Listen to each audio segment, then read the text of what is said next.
Every moment you spend in church with people, enjoy it, invest in their lives, and avoid quarrels because you might not see many of them again.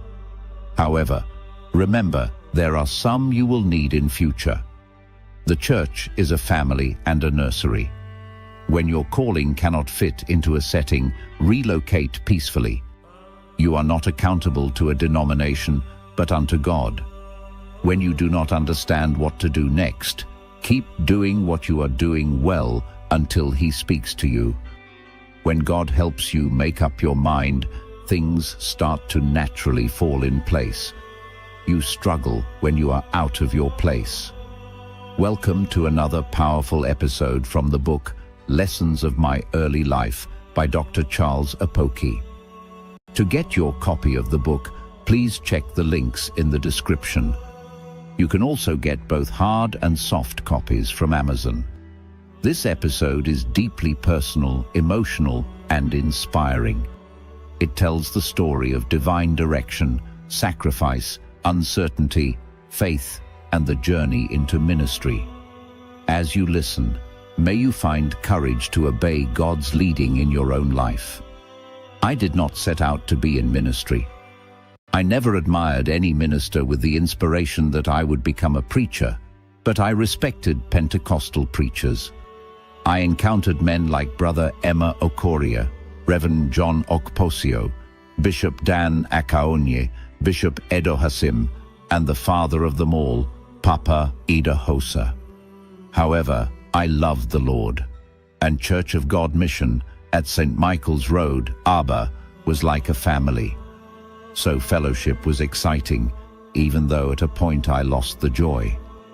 We had the kind of training in Living Word Ministries that equipped you as a believer for the work of the ministry without really having full-time ministry in mind. We had teachings on healing, love, faith, giving, prayer, and general Christian living. One of my first demonstrations of what I learnt from the teachings was very early in my Christian faith. A young lady was brought to the hospital where I was employed, very restless, and we tried to sedate her without success. The father was about to take her home from Aba in Abia State to Akwa Ibom, where they came from, for prayers.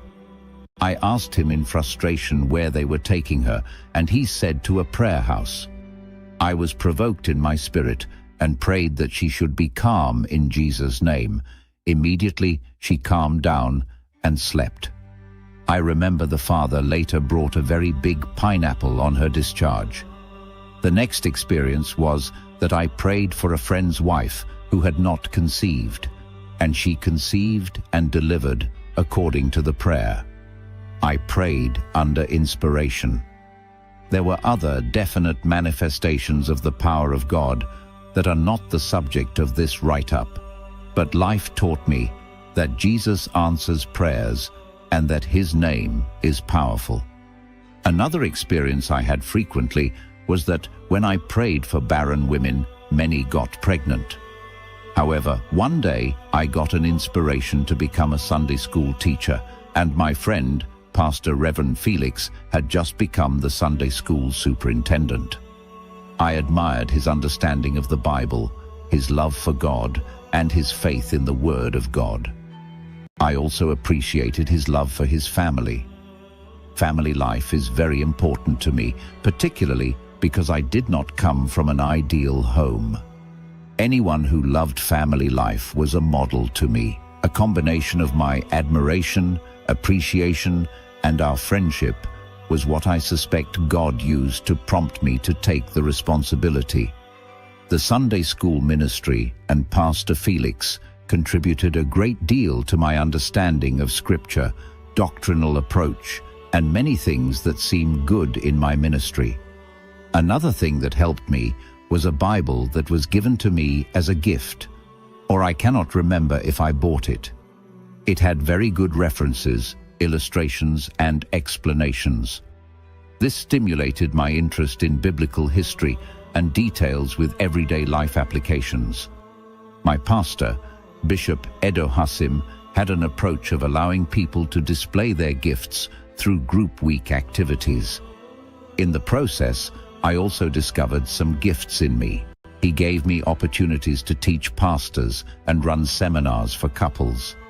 My dear friend, Elder Eke Elianya Onuma, was instrumental in taking me from the church level to ministering in the full gospel businessmen's fellowship circuit. He brought me to a pedestal that exposed me to the outside world. Due to this exposure, I was able to appreciate what was in me even more. I still, at this point, never had full-time ministry in mind. I wanted to be an international businessman, or, if possible, go and practice medicine abroad. One other contributing factor that broke a limitation was a video of Benny Hinn that my mentor, Reverend Chuma Okoroafor, sent to me from Chicago. I was imparted by that video. I received a fresh anointing each time I watched it. At that same time, a young man called Jackson Brown, one artist Jeremiah, and one of my converts now, who was formerly a Rastaman, came into my life. They joined me to pray at home and in the hospital. Anytime we went to minister, extraordinary manifestations of the power of God took place. It was an exciting experience. I shared my clothes with them. I gave the love offerings we were given to them because I had enough from my practice. As these activities were going on, strangely enough, I started to receive prophecies from very unexpected sources. One was a pastor whom I knew through Pastor Ahi.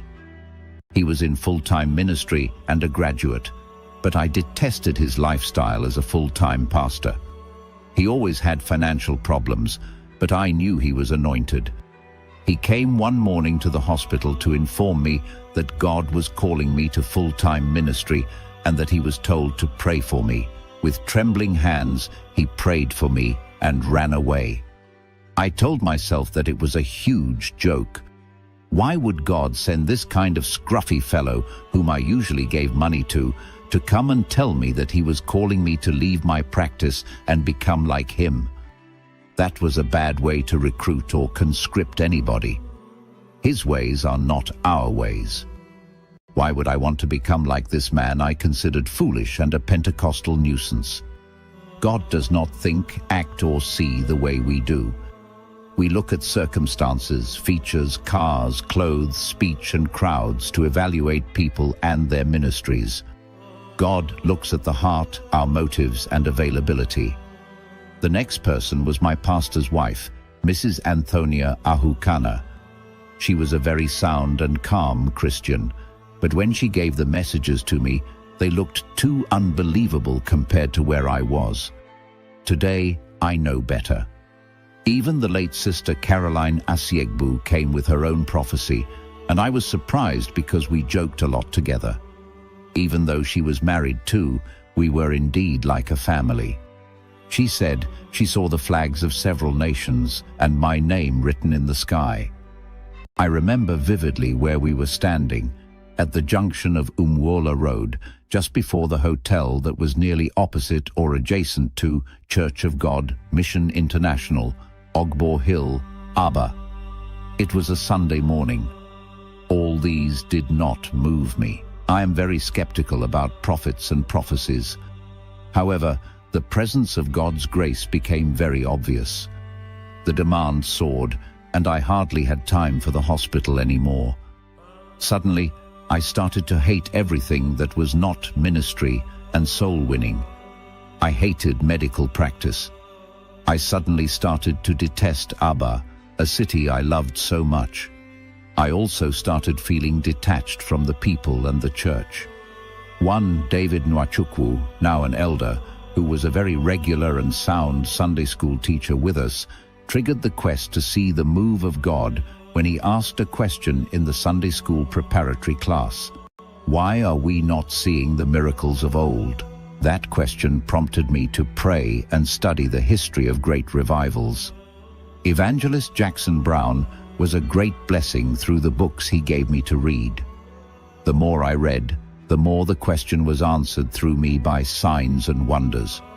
I do not want to go into details because I believe others should talk about them.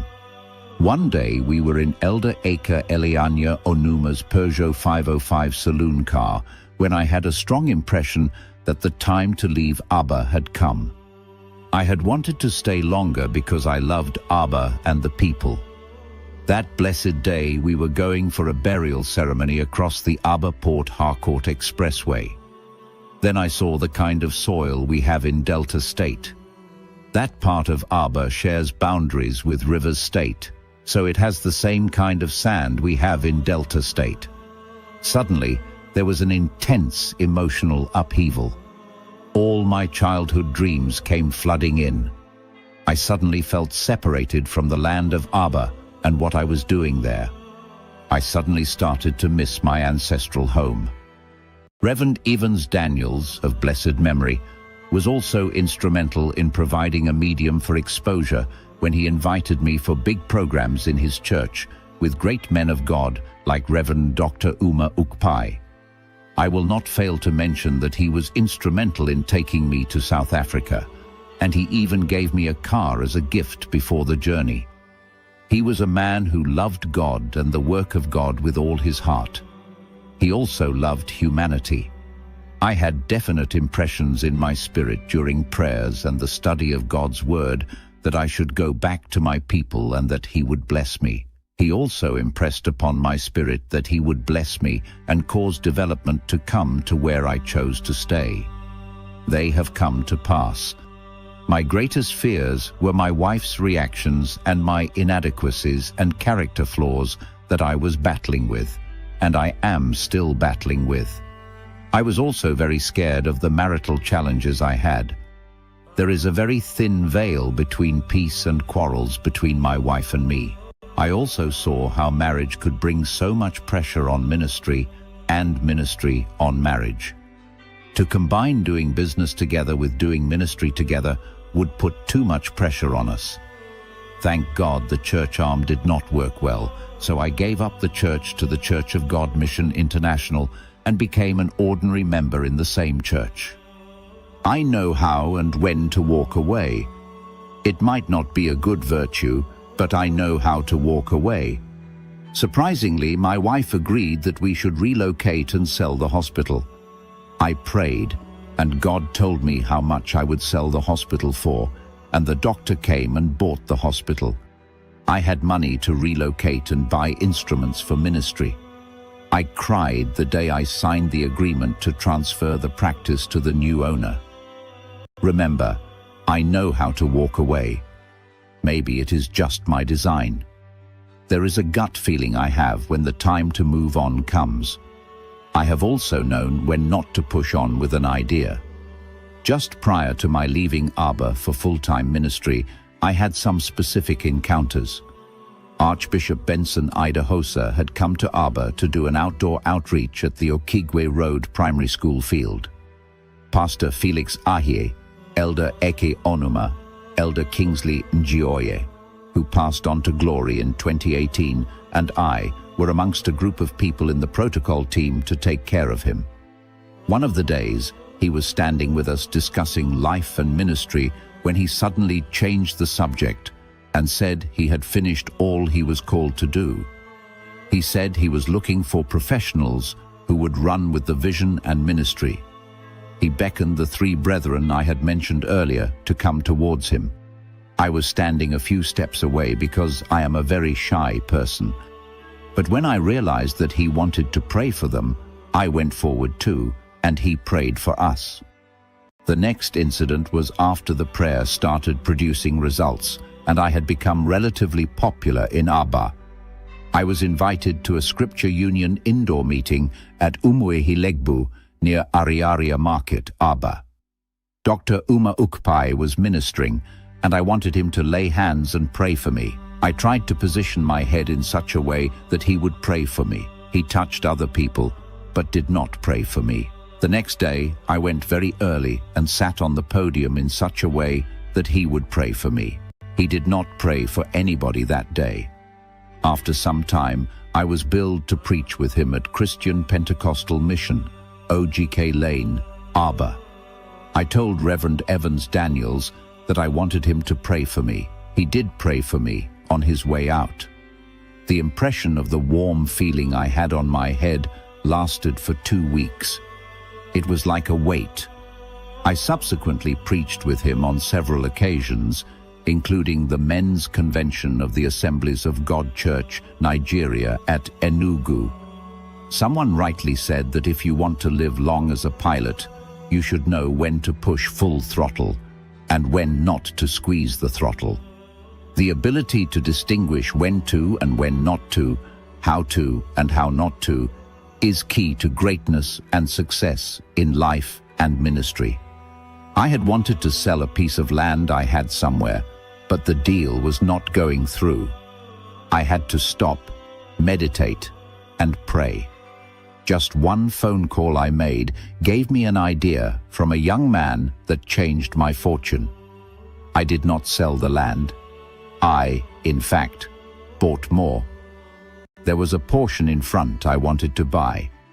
An unreasonable price was demanded by the agent. I did not push further. I had a leading to wait, and I did wait. About 3 years later, the owner walked into my office to buy my books. The agent had died of natural causes and old age.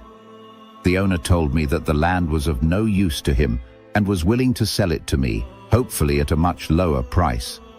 I respect my inner workings or gut feelings. I also believe strongly that my life is fully under divine control.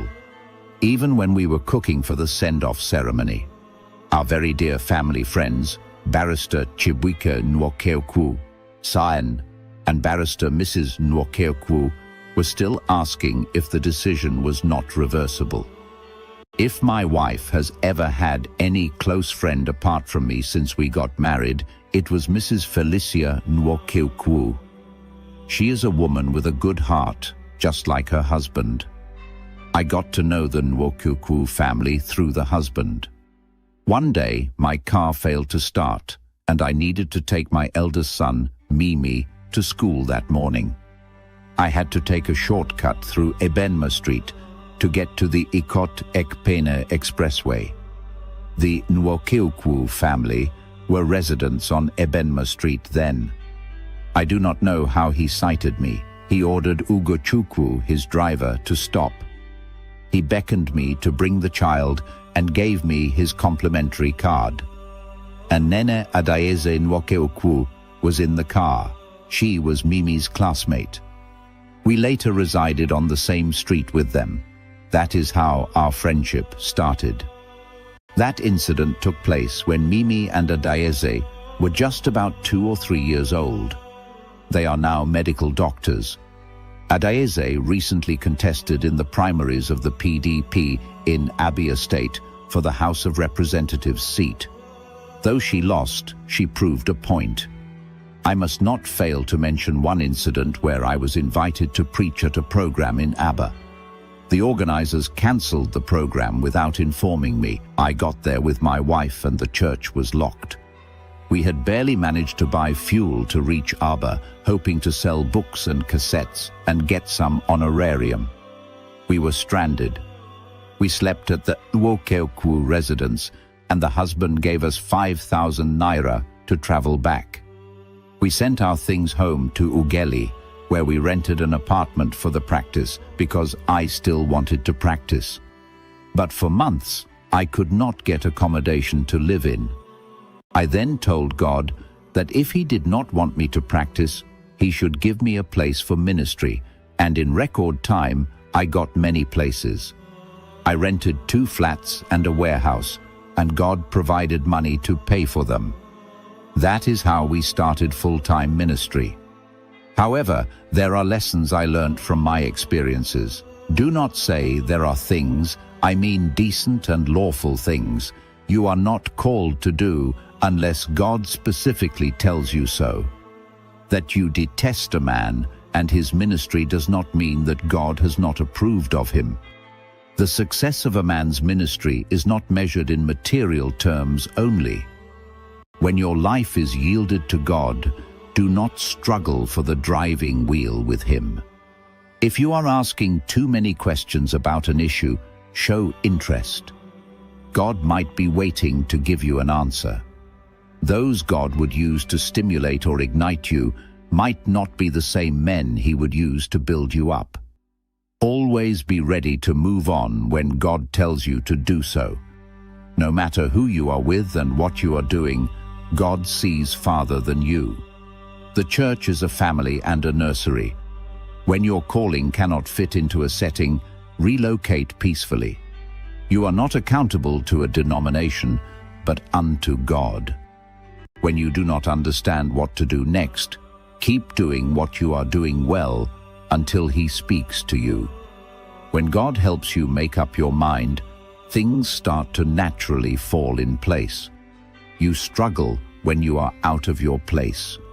Every moment you spend in church with people, enjoy it, invest in their lives, and avoid quarrels because you might not see many of them again. However, remember there are some you will need in future. It is from those little things you are doing well that God calls you to do great things. I did not hear a voice from heaven calling me into ministry.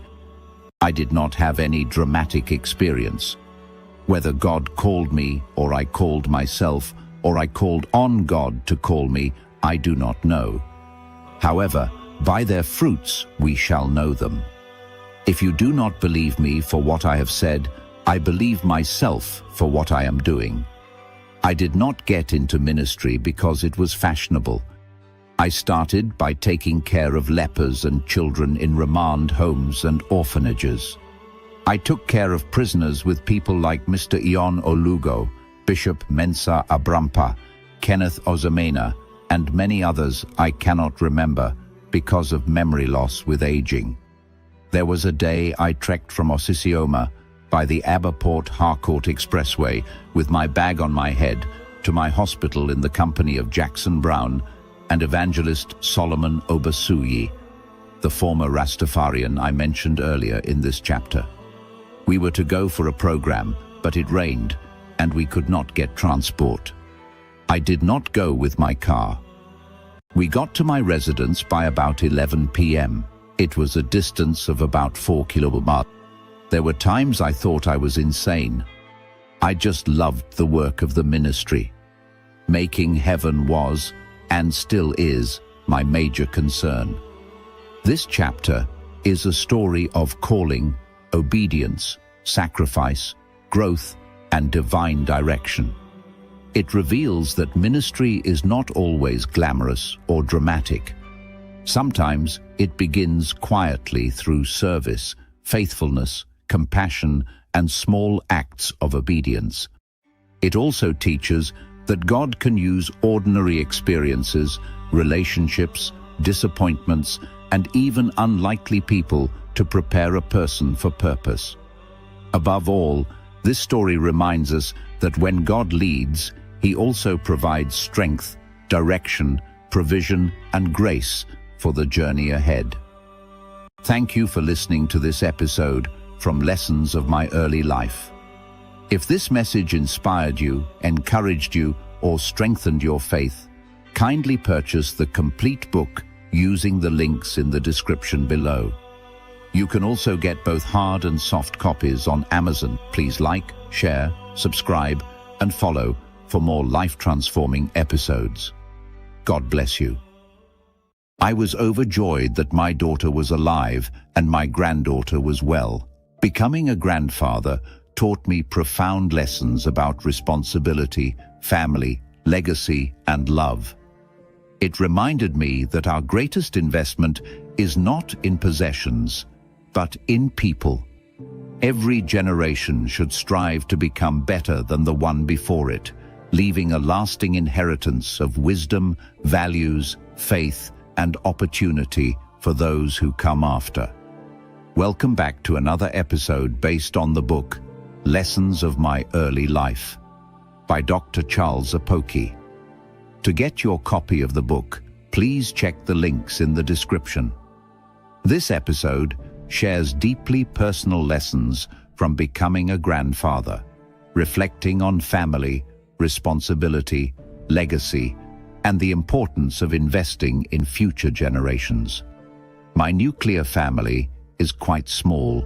My wife, 3 sons, my daughter and I. My daughter is my second child. I had the first 3 in quick succession, 1986, 1987 and 1988, and then my last child in 1996. I did my genotype test at the University College Hospital, Ibadan, as a student in 1983 and was informed that I was AS genotype. My wife also did hers and she was AS. I took the risk and married her. We were fortunate that we had no children with sickle cell disease. My wife repeated her test in 2016 and she was still AS. All my children are AS genotype. I might need to retake mine. My daughter got married in 2017 and became pregnant just a few months later. I was very excited that I was going to become a grandfather. It sounded strange to me that I was becoming a grandfather because, inside my soul, I still felt like a much younger man. Nevertheless, I felt the responsibility that comes with being a grandfather. I started relating with the baby right from the womb. One day, I told my daughter that I was going to do an antenatal Holy Spirit baptism for the child. I told her that after singing, I would ask the baby to receive the Holy Spirit and to move. It happened exactly as I said it. When I said, "Baby, move," she moved suddenly in the womb. I used to sing for her regularly. The mother had a few challenges during pregnancy that warranted hospitalization, but she had always been strong-willed. One day she said, "My joyful baby is not moving." I had to ask a driver to take her to the hospital, and the doctors dispelled her fears. After a few days, she eventually went into labor. My wife was with her as a nurse midwife. One of the parents of our students, Mama Bola, was very helpful throughout the pregnancy and labor. My daughter was very dramatic in labor and caused panic in everybody. I had gone to my mother's community when my wife called me, saying that my daughter might need surgery. I contacted the zonal medical director, a bishop and a dentist, Dr. Moses, who prayed and reassured me that she would deliver safely. I arrived at the hospital with my lawyer, Barrister Ighofotu Okeya. As a precautionary measure, the gynecologist was called. The anesthesiologist took some time, but eventually arrived. We had to wait for the generator operator to start the generator because there was no public power supply. Then we needed to wait for the theater attendant to clean the theater. Meanwhile, the doctor was watching a match on his mobile phone. I saw firsthand the decay and reckless abandon in our healthcare delivery system. They eventually wheeled her into the theater. All this drama turned out to be for my own good. But there were very deep lessons I learned from the subsequent occurrences. Her husband sat near me helplessly. It dawned on me that if my daughter died during the delivery, I would be the highest loser. Her husband had little to lose. He would simply walk away with his baby if she survived. Most young women do not realize this. Any young woman who despises the counsel of her parents will be the loser if anything goes wrong. I realized that if it came to financial responsibility, I would bear the cost. If he said he had no money, he had nothing to lose. I started recalling all the pains it took me to raise my daughter and what it would mean to her brothers if she died during childbirth. I recalled all my deliberately rejected counsel. For a long time, I did not hear anything from the theater, not even her screams. I was suddenly called into the theater. I was informed that the head of the baby was down and that my daughter refused to push.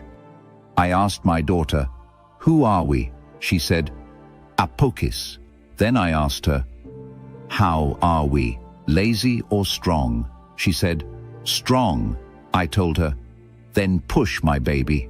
She gave a push, and my granddaughter came out. She was very beautiful and healthy. Once they finished with the mother, I went towards my granddaughter. Immediately she heard my voice. She opened her eyes, looking for me. I was overjoyed that my daughter was alive and my granddaughter was well. The next day, we discharged them home. I took 2 weeks off work to stay with my granddaughter. I would carry her on my back, as African mothers do. I carried her at night so that my daughter could sleep. I was booked into a very beautiful hotel in Warri 2 weeks after her birth. I ran home to look after my granddaughter. There is a strong bond between us. She brings me great joy, but at the same time, whenever I carry her, many thoughts flood my mind, thoughts of things that did not go well and a great future that is possible. She calls me Dadudan. I do not know how she came up with that name. I had to see her before going to speak at Delta State University, Abraka. She was sleeping, but immediately she heard my voice. She woke up, asked for her shoes, and came downstairs to meet me. I could see the joy on her face as she held my hand like two lovers going for a walk in a park. For me, it is very important to play this role in her life. The female child requires extra attention from her father. The Electra complex in psychology shows that daughters are attracted to their fathers. Daughters and women in general are often treated as second-class citizens. There is a hunger to be appreciated in every human being. If this void is not filled in a woman, she suffers from what is called absent father syndrome. The lady seeks this love from older men. As I wrote in one of my publications, not all cases of promiscuity are due to demons. I can see more than 20 years ahead. I will be 80 years old when she is 21 or 22. What plans do I need to make for her as my first grandchild? Many of the questions only time can answer, but I am determined to give all my grandchildren the best life has to offer. A righteous man leaves an inheritance for his children's children. The next generation of Apokis will definitely be greater than their parents. Just as their parents are better than my wife and me, I was better than my father, and my wife was better than her parents. I look forward to a greater second half of my life. Imagine, 60 years of existence feel just like yesterday. I have chosen to write more about my personal lessons and very little about others. I want others to write about my existence later in life. Another book will be published on my 70th birthday, then on my 80th birthday, and my 90th birthday. Any years beyond 90 will be the burden of others to write. I have labored and sacrificed much comfort to reach this level, but there is still much more to do. The God who has brought me this far is faithful to keep my wife and me alive to see our great-grandchildren in Jesus' name. Amen. God bless you. Becoming a grandfather taught me profound lessons about responsibility, family, legacy, and love. It reminded me that our greatest investment is not in possessions, but in people. Every generation should strive to become better than the one before it, leaving a lasting inheritance of wisdom, values, faith, and opportunity for those who come after. Thank you for listening to this episode from Lessons of My Early Life. If this story inspired you, challenged your thinking, or taught you something valuable, consider getting a copy of the book. You can find the purchase links in the description. You can also get both hard and soft copies on Amazon. Please like, share, and subscribe for more life-changing lessons from Lessons of My Early Life. God bless you. No matter what men display outside, if you see any man with one wife who is living in peace with her, know that the woman is in control, though the man is in charge. The takeover bid is not hostile, and it is the cause of many quarrels in the first 5 years of marriage. Most men want to control and be in charge, and the home becomes charged. Welcome back to another episode based on the book Lessons of My Early Life by Dr. Charles Apoki. To get the book, please check the links in the description. You can also get both hard and soft copies on Amazon. Mrs. Angela is my wife's elder sister and the one who raised her. I met my wife while she was living with her. She was like a mother to her and a disciplinarian compared to what we see today. I did not sneak into her household. Even though I was young, I really came with a mind to marry Felicia, but there were things she would not tolerate. One day we went to a party and came back late. I was summoned to explain why I wanted to spoil her sister. She was disappointed that her sister was pregnant immediately after she finished nursing school while she was still living with her. I can remember climbing the staircase with her, and she asked me, "Why did you do this to my sister?" I told her I would marry her before she delivered the baby. I had only 54 naira in my account that day in the former New Nigerian Bank. She tried her best relative to what happened, and even though there were expectations I had during our marriage ceremony from her that were not forthcoming, I remained thankful to her. She was the one who went to Chief Emor to buy the drinks. I cannot remember how the food was cooked, but I bought all that was needed to prepare the food. I suspect she oversaw the cooking too. Accommodating my wife during pregnancy in her husband's house was a big help. However, the reason I wrote this portion of this book was the role she played whenever my wife delivered a child in Aba. The memory of the first one still brings tears to my eyes as I write. We had been alone with the child for about a week or so when she came. She came with dried fish, gari, popo gari, ground nuts, and anything you can imagine. She even cooked banga soup. I must not forget that she came with starch. There was great joy in our small home. We had somebody to speak our language with. My wife was radiant with joy because she loves her elder sister so much. She immediately took over bathing the baby and washing clothes. She would go to the river, about half a kilometer down a very steep hill, to fetch water for us. She would swim in the clear, beautiful river. When she was around, I could take a walk with my wife in the evening. We were lovers again. She became more beautiful after delivery. We had freedom again from raising a child. Even though we loved our baby, there was built-up passion for each other, especially when we were so young.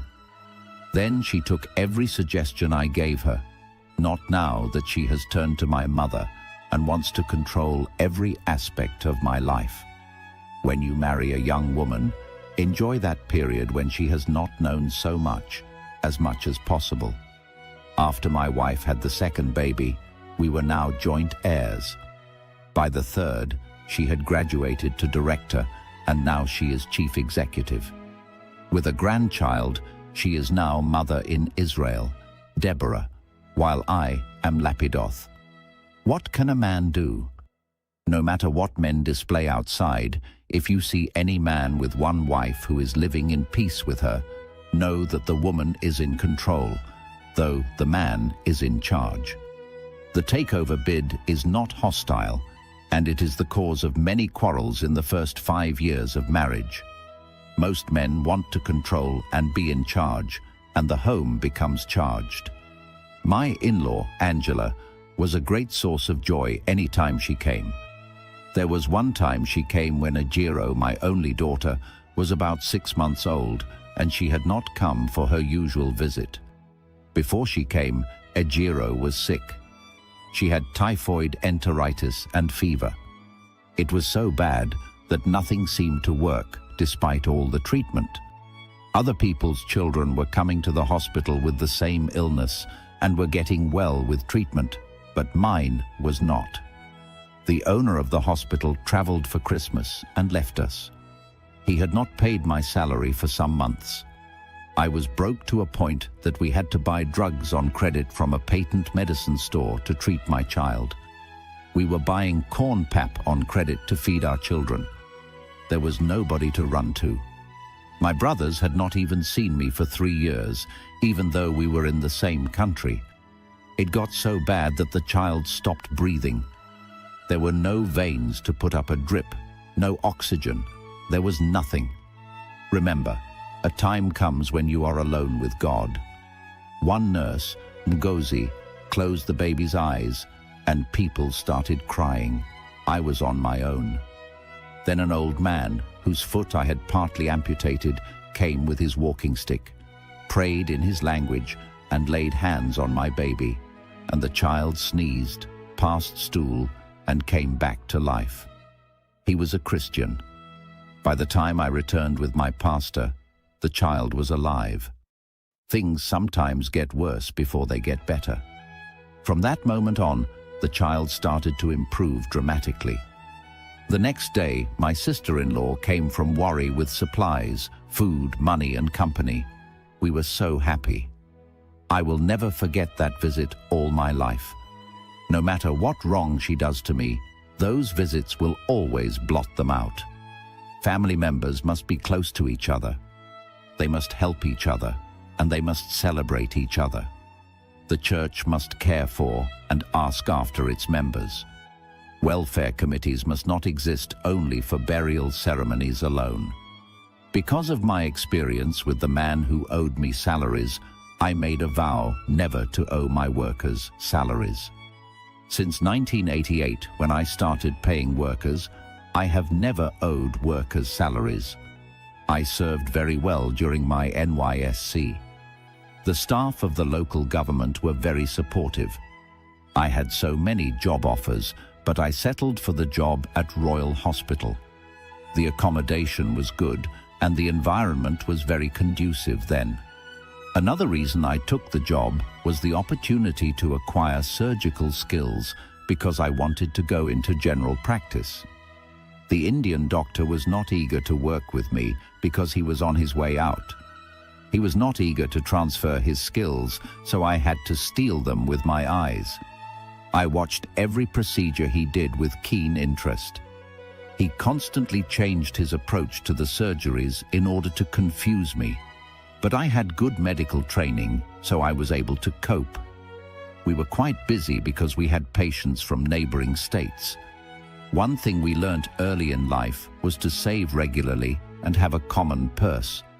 You must learn to save regularly, no matter how small your income is. Families must learn to have a common purse if possible. Because of the way the proprietor of Royal Hospital was acting, I decided that I would set up my own practice. I started to save with 1988 as my target date. I started to buy surgical equipment piece by piece. I learned to start small and gradually. I finally got a place. We started the practice on February 28, 1988. We started small and really had to put ourselves under strain and innovation. We faced opposition and threats, but I later realized that my security was in God's hands. We handled many challenging medical cases. Every child I delivered, I prayed for and dedicated to God. I also had very difficult experiences, patients who died, pressure from the public, loneliness, and fear. At times, I had nobody to lean on except my wife and my faith. There were moments of deep pain, confusion, and near breakdown, but I kept going. At a young age, I faced enormous responsibilities: sick children, paralyzed parents, financial struggles, and a demanding medical practice. But through it all, I learned resilience, faith, and endurance. We finally moved Petra Hospital from where we later sold it. This episode teaches the power of family support, resilience in adversity, faith in God, and the discipline of perseverance. It reminds us that life's greatest battles are often fought in silence, but they shape strength, character, and purpose. Thank you for watching. If you enjoyed this episode, don't forget to like, subscribe, and share. Remember to check the links in the description to get your copy of Lessons of My Early Life. You can also get both hard and soft copies on Amazon. God bless you. Behind every visible achievement lies years of sacrifice, discipline, rejection, consistency, and faith. Building a brand is not merely about popularity. It is about building values, systems, credibility, consistency, and evidence over time. Welcome to another powerful episode from the book Lessons of My Early Life by Dr. Charles Apoki. To get your copy of the book, please check the links in the description. You can also get both hard and soft copies from Amazon. At a point in Abba, I became deeply dissatisfied with the life I was living. My wife knew there were dreams I carried within me, dreams shaped by my training, my exposure, and the expectations of my contemporaries. Yet it felt as though we had slowed down on the autobahn of life. I needed to return to my dreams and redefine my future. Abba gradually became uninspiring to me. The church environment I once loved started to feel restrictive and repetitive. I discovered that Abba admired commerce and instant miracles more than intellectual depth. Strange manifestations fascinated people more than truth and discernment. That reality explained why false prophets easily flourished in the eastern part of Nigeria. I needed a fresh beginning. Though I had become fairly popular among different denominations and within the Full Gospel Businessmen's Fellowship International, I knew popularity alone was not enough. I told my wife that I needed to reconfigure my life completely. Even after relocating to Ughelli and running the church there for about 2 years, I realized I was gradually recreating the same life I had tried to escape in Abba. I wanted a life I could truly be proud of. To achieve that, I needed financial stability and a system that could support the vision we carried. My wife and I concluded that we had to become both productive and frugal. The question Elisha asked the widow in 2 Kings chapter 4, 1-7 became our guiding principle. What do you have of sale value in the house? The answer was obvious: intellectual property. Our products would be my books and recorded messages. God used people like Reverend Chuma Okoroafo and his wife Edna to help us take the first steps. They sent us 2 cassette duplicating machines, and a young lady later opened my eyes to how much people were already benefiting from my messages. We began recording messages professionally in a studio owned by George Banks at Ukegbu Road, Ogbo Hill, Abba. I deliberately focused my teachings on practical Christianity, what works, how it works, and how people could apply it to real life. But I knew that for people to take me seriously, I needed evidence. Evidence preaches louder than theology. To produce evidence, I studied men who had produced visible results. Among our models were Benson Idahosa, Reverend Emma Okori, and David Oyedepo. My wife and I worked tirelessly. We ignored criticism, mockery, and discouragement from pastors, relatives, and even people who barely knew us. I committed myself to writing books, pamphlets, and recording messages consistently. Eventually, my wife experienced her own breakthrough. Together with our son, Ufuoma, she started producing nursery and primary school books. Marketing them was difficult at first. We moved from school to school and town to town.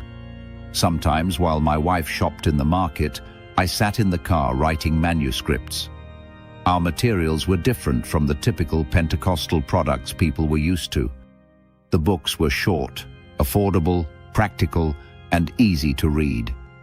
The titles were unconventional, books like Money is an Idiot. I preached messages that reflected the future I was pursuing.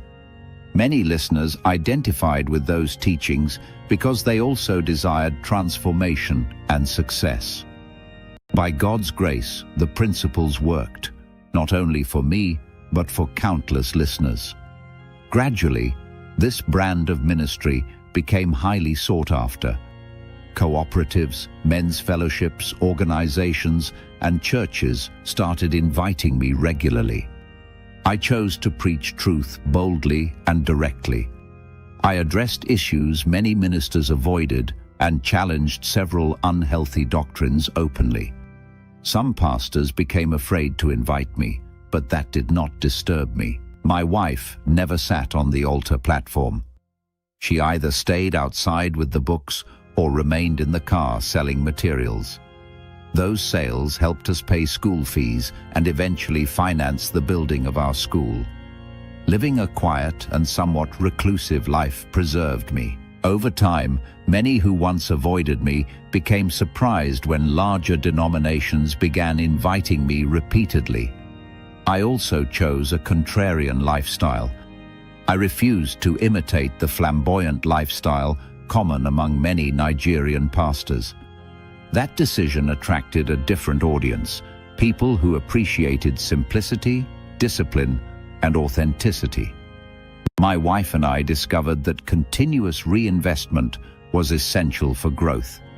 We invested in virtually every legitimate opportunity we could afford. The books, cassettes, and later CDs sold rapidly and became a steady source of income. There was a period we sold sugarcane, sachet water, popcorn, plantain chips, lollipops, and several small products. We were applying what I later called the philosophy of the ant. My younger friends, especially Marcus Ecura, nicknamed it the Crocroco principle, the philosophy of gradual and consistent progress.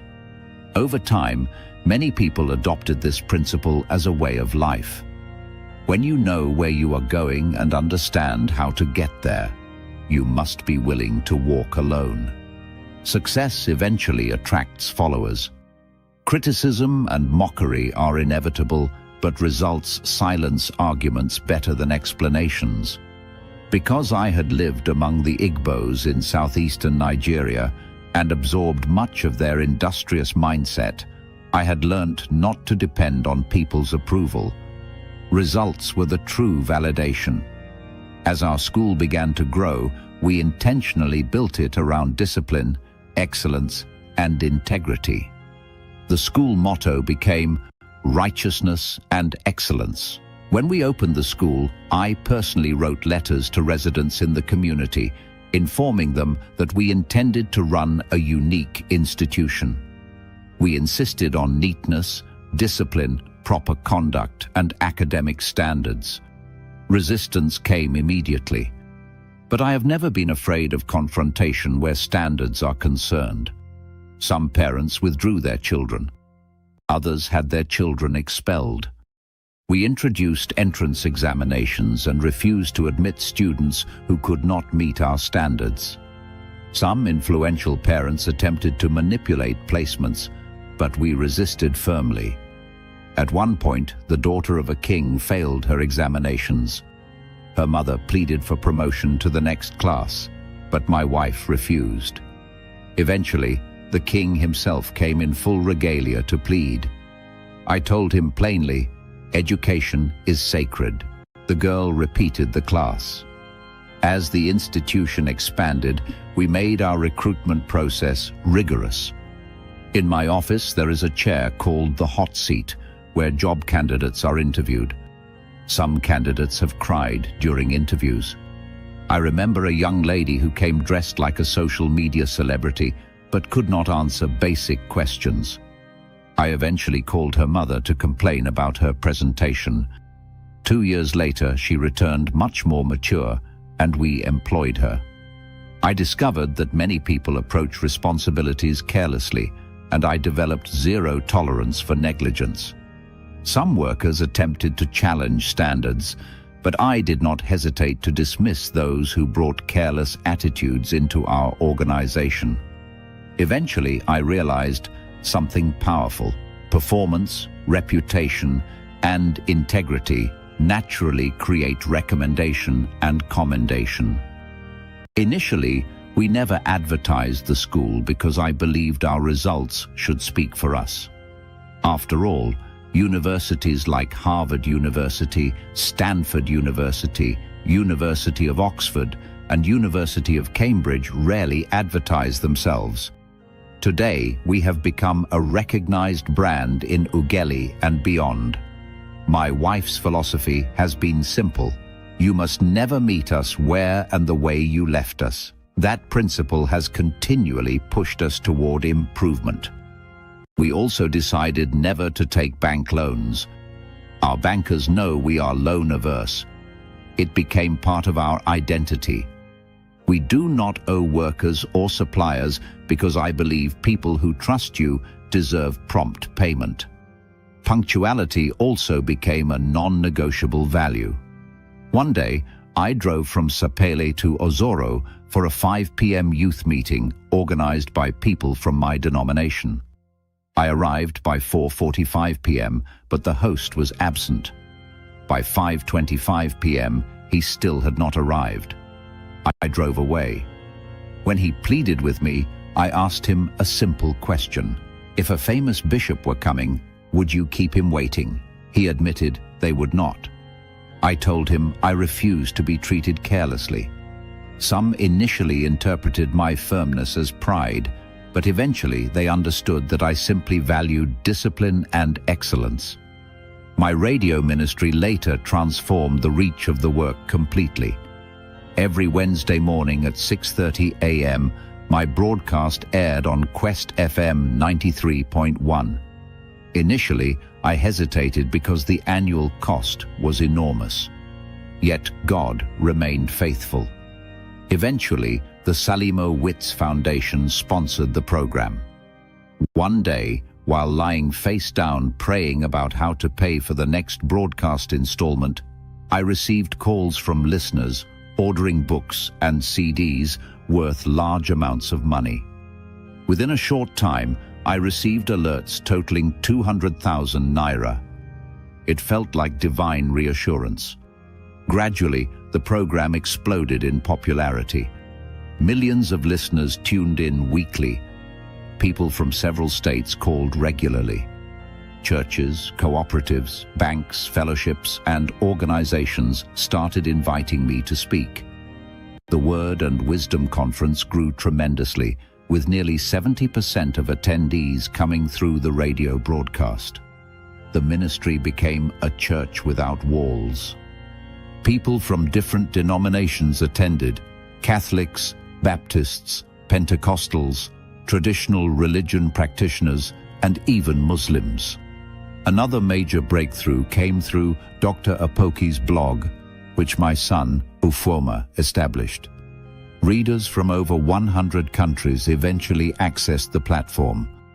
Through radio, blogging, conferences, books, and schools, the vision expanded beyond what I ever imagined in the early difficult years. Today, opportunities continue to come from various sectors: universities, cooperatives, churches, corporations, and institutions. But behind every visible achievement lies years of sacrifice, discipline, rejection, consistency, and faith. Building a brand is not merely about popularity. It is about building values, systems, credibility, consistency, and evidence over time. Thank you for listening to this episode from Lessons of My Early Life. If this message inspired you, encouraged you, or strengthened your faith, kindly purchase the complete book using the links in the description below. You can also get both hard and soft copies on Amazon. Please like, share, subscribe, and follow for more life-transforming episodes. God bless you. The day I graduated has been one of the best days of my life. We waited for the results for about 4 days, and finally, one wet evening at about 3 p.m., we heard that the result was to be pasted. We went towards the notice board in the College of Medicine. Welcome back to another episode based on the book Lessons of My Early Life by Dr. Charles Apoki. To get the book, please check the links in the description. You can also get both hard and soft copies on Amazon. The day I graduated has been one of the best days of my life. We waited for the results for about 4 days, and finally, one wet evening at about 3 p.m., we heard that the result was to be pasted. We went towards the notice board in the College of Medicine. The result was pasted, and the glass covers were closed. For a few seconds, no one was bold enough to approach the board. Then we surged towards it. At that moment, every man was for himself. Always remember that, no matter what, there is a point when you answer your Father's name. Every man was on his own. I also surged forward, and I searched for my number with great fear because I had not paid my fees. Nobody knew, but I was scared that they might not release my result because I had not paid my fees. I did not see my number on time, but I saw it, 205,954, and I ran away. I ran back to make sure it was true, and indeed, it was true. I had eventually become a medical doctor. I was the first graduate from my family and the second medical doctor from my village. That was in 1984. There was a great party with lots of drinks. People came from the main campus of the University of Ibadan. Suddenly, I was a changed person. My lecturers were calling me their junior colleague. I remember a good friend of mine who had been a faithful friend. He did not pass all his papers, so his name did not appear. He shut his room door as all the celebrations were going on. I know him to be extremely intelligent, but he took the final year examinations casually. He was distracted by club activities. He eventually passed those exams, and today he is one of the most successful doctors from our set. What I learnt is that there is a time for everything. I saw my diary for that year. I wrote in it as far back as March 1984 to start preparing for the examination. I prepare for every academic or intellectual activity a long time before it is due. I meditate on my messages days before I preach them. Without boring you, I learnt to compartmentalize my life. I will not compromise my family life for ministry. I will not allow church activities to destroy my business, and I will not allow business to destroy my family life and spiritual life. Every man eventually answers his Father's name. Try and strike a balance. I receive a lot of invitations every year to preach. I know I am doing God's work, but many of these pastors are just interested in their own future and fortune. They are not ready to cultivate any relationship with you. They do not even call you to know if you have arrived safely at home. When you need them in times of need, they are hardly around. If you run a ministry that is deliverance-based, in old age, if you do not plan your ministry well, you will be lonely. That day, people's destinies separated. There are people I have never seen again since that day in 1984. Just to let you know how this issue has affected me from childhood, I did not put my picture in my class yearbook, as I said earlier.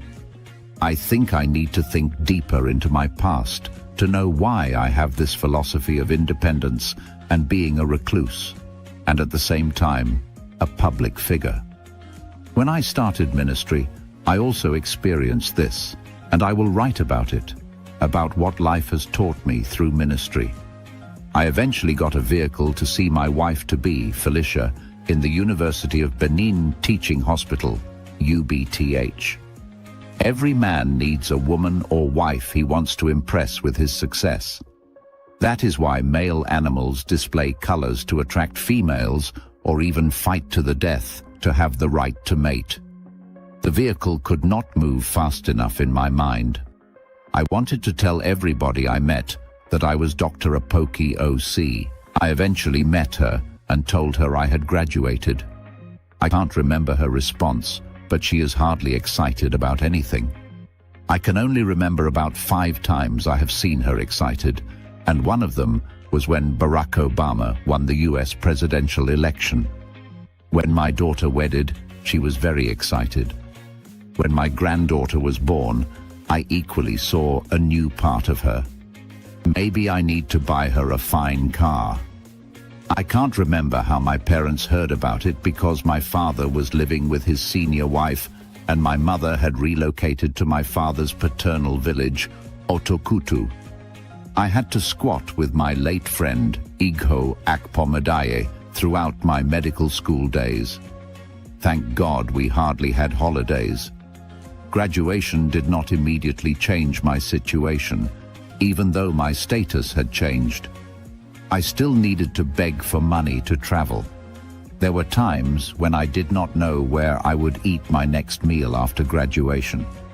There was something that I must not fail to write about. This occurred in 1983, when I needed money to pay my school fees of just N95. It is not a typographic error. 95 naira was the school fees.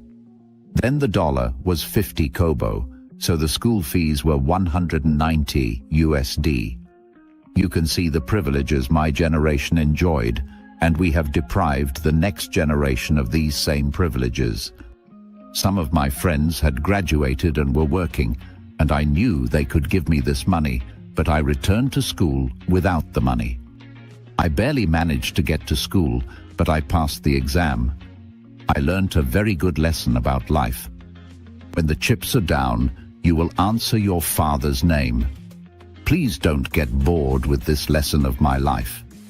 I watched a short clip online of a zebra that was held by a crocodile as they crossed a river.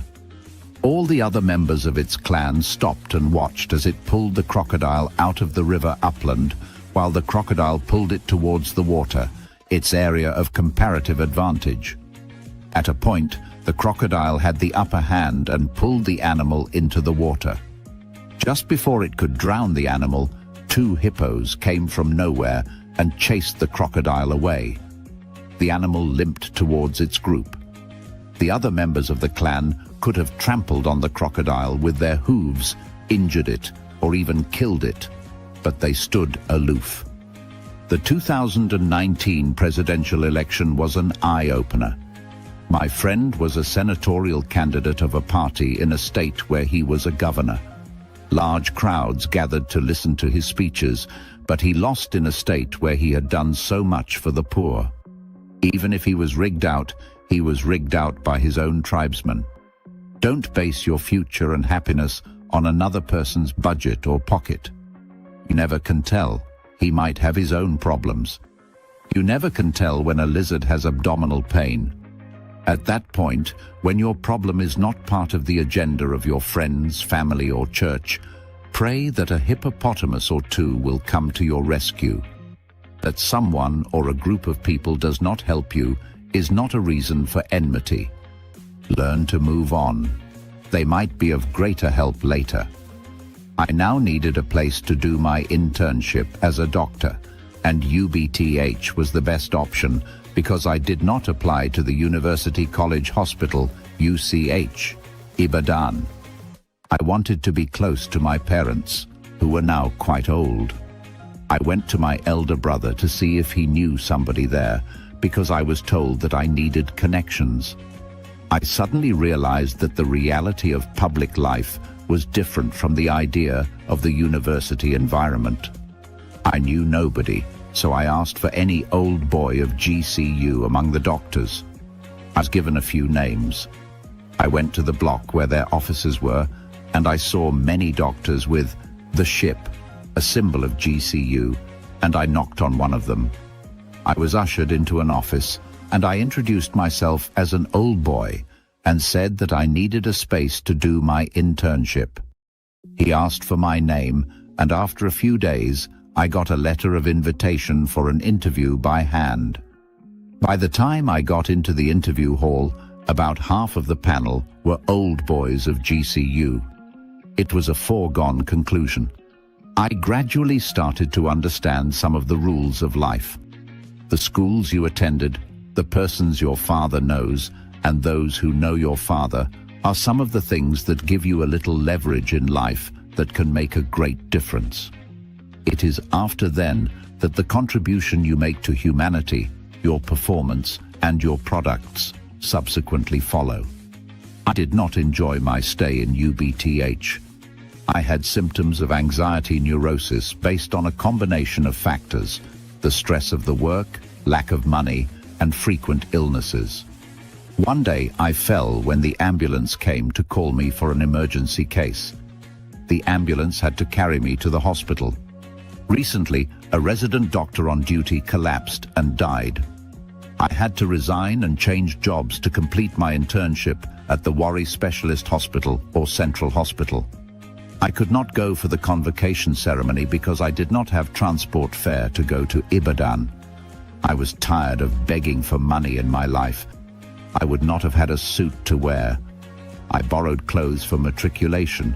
Must I now borrow clothes for convocation 5 years later? I swore to God to punish poverty. Thank God I was in Europe for my son's graduation ceremony. When I got to Warri, I was among people who loved me, in an environment that was more friendly, and in a hospital that reminded me of a past that I had overcome. I was now living in the GRA, just a short distance from the slum where I grew up, and a little distance from Damba Damba, which nearly distracted me from my education. I was now living in the same area where I used to pluck guava fruits from people's trees. On one of the days when I used to do that, my shirt was seized by the workers in one of the compounds. Many of the things you want to do prematurely will be so abundantly available in the future that you will regret why you sacrificed a great and ripe future for an unripe one that will put your teeth on edge. That is the problem with premarital sex and teenage pregnancies. That is the problem with driving your parents' cars without their knowledge. If you have a vision-propelled life, what you lack now might become abundantly suffocating in the future. I have received several phone calls to speak as I am writing this book. When I came into Ughelli and its environs nearly 20 years back, there were not many people who knew me. Even my denomination, as I wrote earlier in this book, hardly invited me to speak. However, it is now like a tsunami. Everything has its time and seasons. Just prepare, plan, position yourself, and persevere in the pursuit of excellence. This is another point you must also note. An environment can affect your health, performance, and your future. I have hardly fallen sick since then. I am very sensitive to my environment. The area where I went to preach while writing this book years back would have killed me if I lived there for 1 year. The place where I wrote this paragraph is the kind of place I had wanted to reside many years back. My residence is in an elite area of Ughelli. There is a place called there. This episode reflects on the defining moment of graduation, the separation of destinies, and the realities of life beyond school. It emphasizes preparation, independence, perseverance, and the importance of environment, relationships, and timing in shaping one's future. Thank you for watching. If you enjoyed this episode, don't forget to like, subscribe, and share. Remember to check the links in the description to get your copy of Lessons of My Early Life. You can also get both hard and soft copies on Amazon. God bless you. If you fail in ministry, blame no one, not even the devil. He did not call you. Do not blame your wife. She did not call you. As a man of God, your wife will misbehave occasionally. You will misbehave occasionally, and your children will misbehave occasionally. There are times when it seems everything is against you, but you must learn to hang on. Please note the following: they did not call you. They owe you no apology. It is you who chose to be a minister, so please try to win, cajole, beg, push, pray, and if possible, even force them to help you. However, you cannot blame them for your failure. You are not accountable to man, but to God. Seek your approval from God, not from people. Welcome to another powerful episode from the book Lessons of My Early Life by Dr. Charles Apoki. To get your copy of the book, please check the links in the description. You can also get both hard and soft copies from Amazon. This chapter is filled with painful realities, hard-earned wisdom, lessons from ministry, sacrifice, disappointment, perseverance, and divine encounters that shaped a lifetime journey. As you listen, you may see parts of your own life in these experiences. 3 times Samuel was told by Eli, "I did not call you." It was then that Samuel settled down to hear from God. The year 2025 marks many years since I went into full-time ministry. From the very first day, I started to learn a hard lesson. Even if God had not called me into full-time ministry and I went into it on my own, the choice was mine and the consequences mine. Even if God had called me, the decision to accept was mine, the outcome was mine, and the outcome of my decisions is, to a great degree, mine. I learned to take responsibility for my life, my family, and the ministry. All my life, I have learned not to expect too much from people. One day, I had a preaching engagement, and I met one of my in-laws who had grown up in my home when I was practicing medicine. I was so excited to see her, and I knew what to do to change her life. I had foolishly imagined that she would be excited to come to the church where I was preaching. She told me she was going to another church, a very big church. My spirit told me to take my eyes off people and place my focus on God, but that when the chips were down, she would run to me. Some years later, she was in trouble and was arrested by the police. Her big pastor and church were not there for her, and she could not even reach them. It was my wife who eventually secured her release from detention, and my worker who signed her bail bond. When she sees me today, she runs towards me and kneels to greet me. Then, it was not so. She is no longer a member of that church. In the beginning, I hardly preached in the branches of the church that ordained me more than twice in 10 years. Even in my first pastor's church, which was led by a very good man, it took a while after it became obvious that I had made a name in ministry before I became a relatively frequent guest preacher. Many of those who showed interest in going with me to Ukeli to do ministry eventually chickened out when they saw the hardship I was going through. Spiritually, they said, "Sir, you are on your own." I had a young pastor from Lagos who said God told him to come and help me build a ministry. He came and worked with us. He lived in our home, and I was struggling to juggle family and ministry. When he saw the challenges, he escaped for his dear life without even informing me. He left the letter with someone on his way out of town. Another one came with the same story of God telling him to come and work with us. When he could no longer bear the challenges, he told me he was going for a 40-day fast. I asked myself if he wanted to break a mortuary to raise up all the dead people. I knew he was on the run. To this day, I have never set eyes on him. I had my elder brother's son living with us. I had expected that he would work with us. After some time, due to his misbehavior, he also shifted base. There was a funny incident that happened when we were building our school. We had reached the DPC level, and the building needed sand filling with laterite. I called him to come and help with the filling. He asked for the price and said he was coming back. He never returned. Now, our school is one of the best in our town in terms of standards. He later came and asked for his son to be transferred from the school he was attending to our school. I told him he would pay his fees like any other child. I have many children on scholarship in our school, but this one would pay his fees, whether he was my elder brother's grandchild or not. My wife reminded him of his actions when we were building the school on the day he came to register his child. I eventually took 4 of his children into my school on scholarships. 1 died due to their negligence. I expelled the eldest from the school and my home. 2 of them are still on scholarship in my school, and 1 resides in my house. I had 1 member then. Now I know how crafty he was. When I started a church, he worked near the church.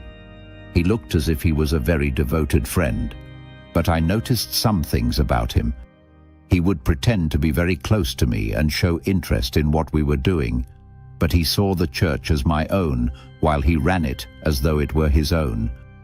He would brazenly drink alcohol close to the church. Anything he did in church or in his relationship with me had to benefit him alone. He never once visited the school site while we were building, but he was eager to move over when it became habitable. Throughout the time I was building our residence, he never came there once. Since I moved in, he has never come once. When I bought an SUV, which most probably he wished he had been instrumental in sourcing, he was displeased. For nearly 2 months, he deliberately avoided me. I bought 4 vehicles after I gave out the church we were running then. I did not buy from him because I knew we were not of the same mindset. I gave out the church and moved on. I will buy a vehicle from him if it meets my specifications, but not because of relationship, for he had not in any way contributed to what God had done in my life. He did not call me.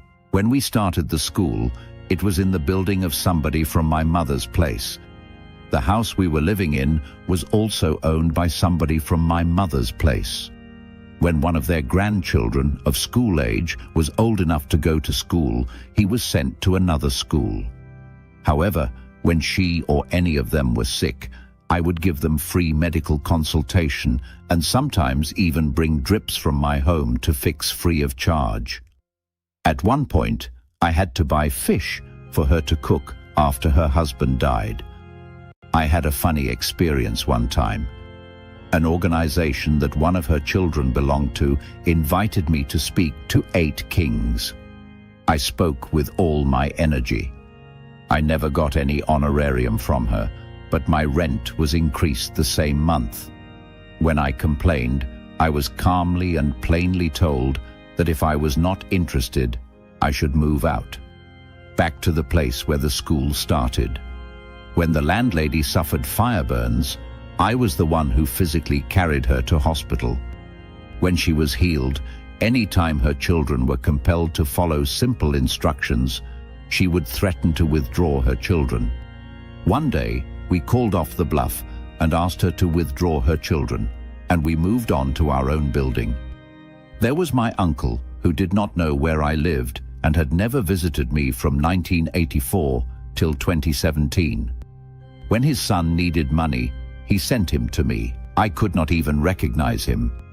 If you fail in ministry, blame no one, not even the devil. He did not call you. Do not blame your wife. She did not call you. My wife has been my physical strength. When everybody ran away, she was there. She has labored to make sure we succeeded in ministry. Eke Elianya Onuma and his wife Vera were there right from the beginning. He introduced me to the Full Gospel Businessmen's Fellowship International, and his home was open to my wife and me anytime we came to Aba. Dr. and Mrs. Zik Ikeora were there from the beginning. They supported and encouraged me financially at the start.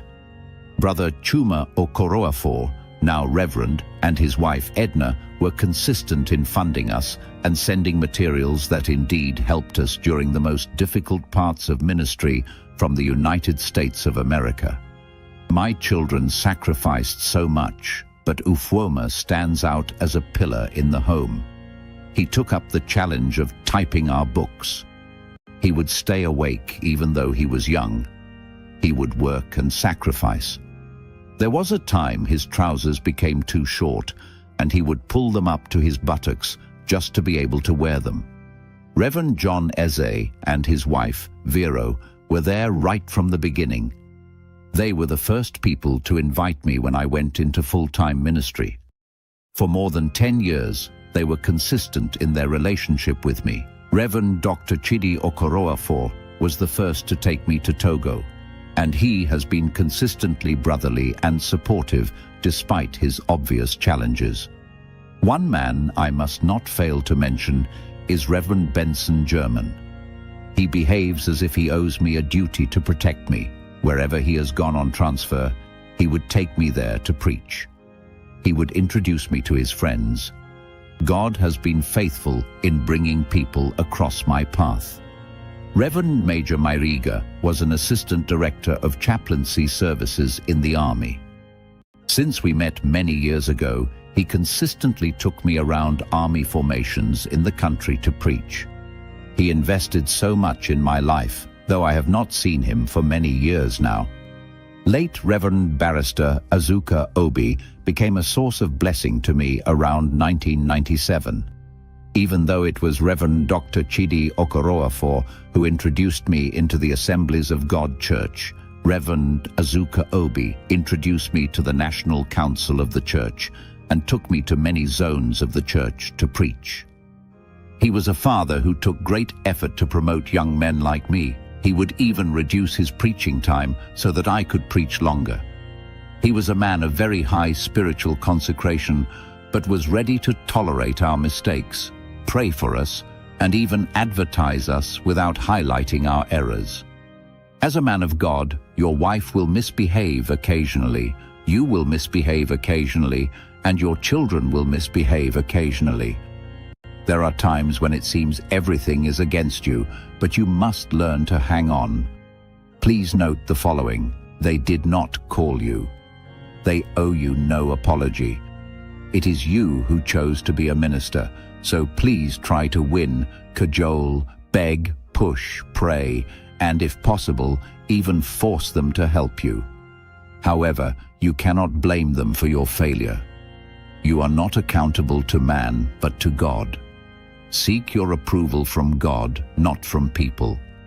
If you strive to please man, one day you will find yourself seeking his applause, only to discover that his hands are on other things and you are not his priority. Depend on God for everything in ministry, but he will use good men to bring them to pass. Avoid bitterness with people. When things are better, people become better towards you. When the chips are down, you are on your own. That is the hard truth. Ministry teaches many people. Before you go, remember this: people may disappoint you, circumstances may humble you, but responsibility, endurance, and faith in God will keep you moving forward. Thank you for listening to this episode from Lessons of My Early Life. If this message inspired you, encouraged you, or strengthened your faith, kindly purchase the complete book using the links in the description below. You can also get both hard and soft copies on Amazon. Please like, share, subscribe, and follow for more life-transforming episodes. God bless you. I grew up in Ofuoma, in Delta State, in the village of my paternal grandmother, whom I never knew. I did not know my father until, I suspect, I was about 3 to 4 years old, because I can remember some things that occurred while I was still breastfeeding, even though I stopped breastfeeding at an age where I was already conscious of my environment. Welcome back to another episode based on the book Lessons of My Early Life by Dr. Charles Apoki. To get the book, please check the links in the description. You can also get both hard and soft copies on Amazon. Growing up in a paternalistic environment on your maternal grandmother's side was capable of creating a sense of a stranger mentality. However, we were never discriminated against at Ofuoma. My brethren from Ofuoma related to my father as an uncle in Wari. A lot of them stopped over in our home before settling down on their own. Ofuoma is about 6 miles from Ughelli, Delta State, where I currently reside. Journey from Ughelli to Ofuoma was usually on foot. Most parts of the road were lined with rubber trees or cassava farms. I still remember that oil exploration had just started in earnest then in the early 1960s. Oil prospecting workers were doing seismographic work, and the search for oil involved echo sounding with explosives. There were very loud explosions reverberating in our forests. These are now the present oil wells around Ofuoma and her environs. I was always fascinated by their Land Rover Jeeps. Another thing I remember about Ofuoma was the way adult males suddenly ran into the bushes because of tax collectors.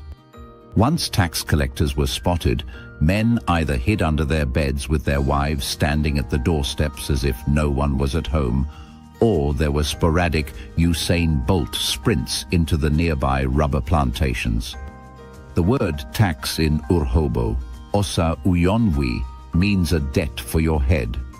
It was very difficult for me to understand why one had to pay a debt for his own head.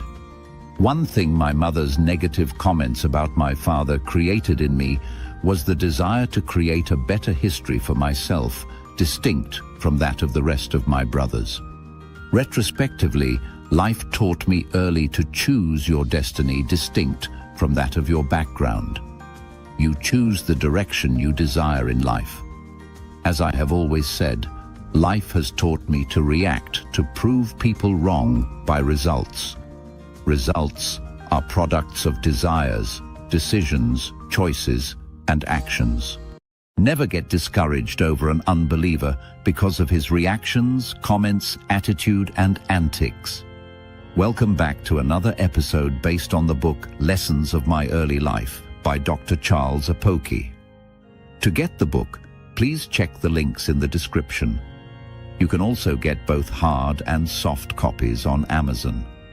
We had students who came for auxiliary nursing training, and there was something unique about them. They were Christians. I was not a Christian then, but I had an inner hunger to thank God for all He had taken me through, but I could not find a way.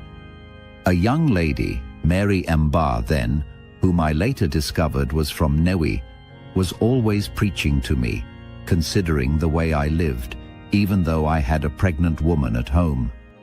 As I write now, I wonder how much I had calmed down after I got born again, and even now. She gave me a yellow New Testament Bible, and I kept it. It was with me when I got born again.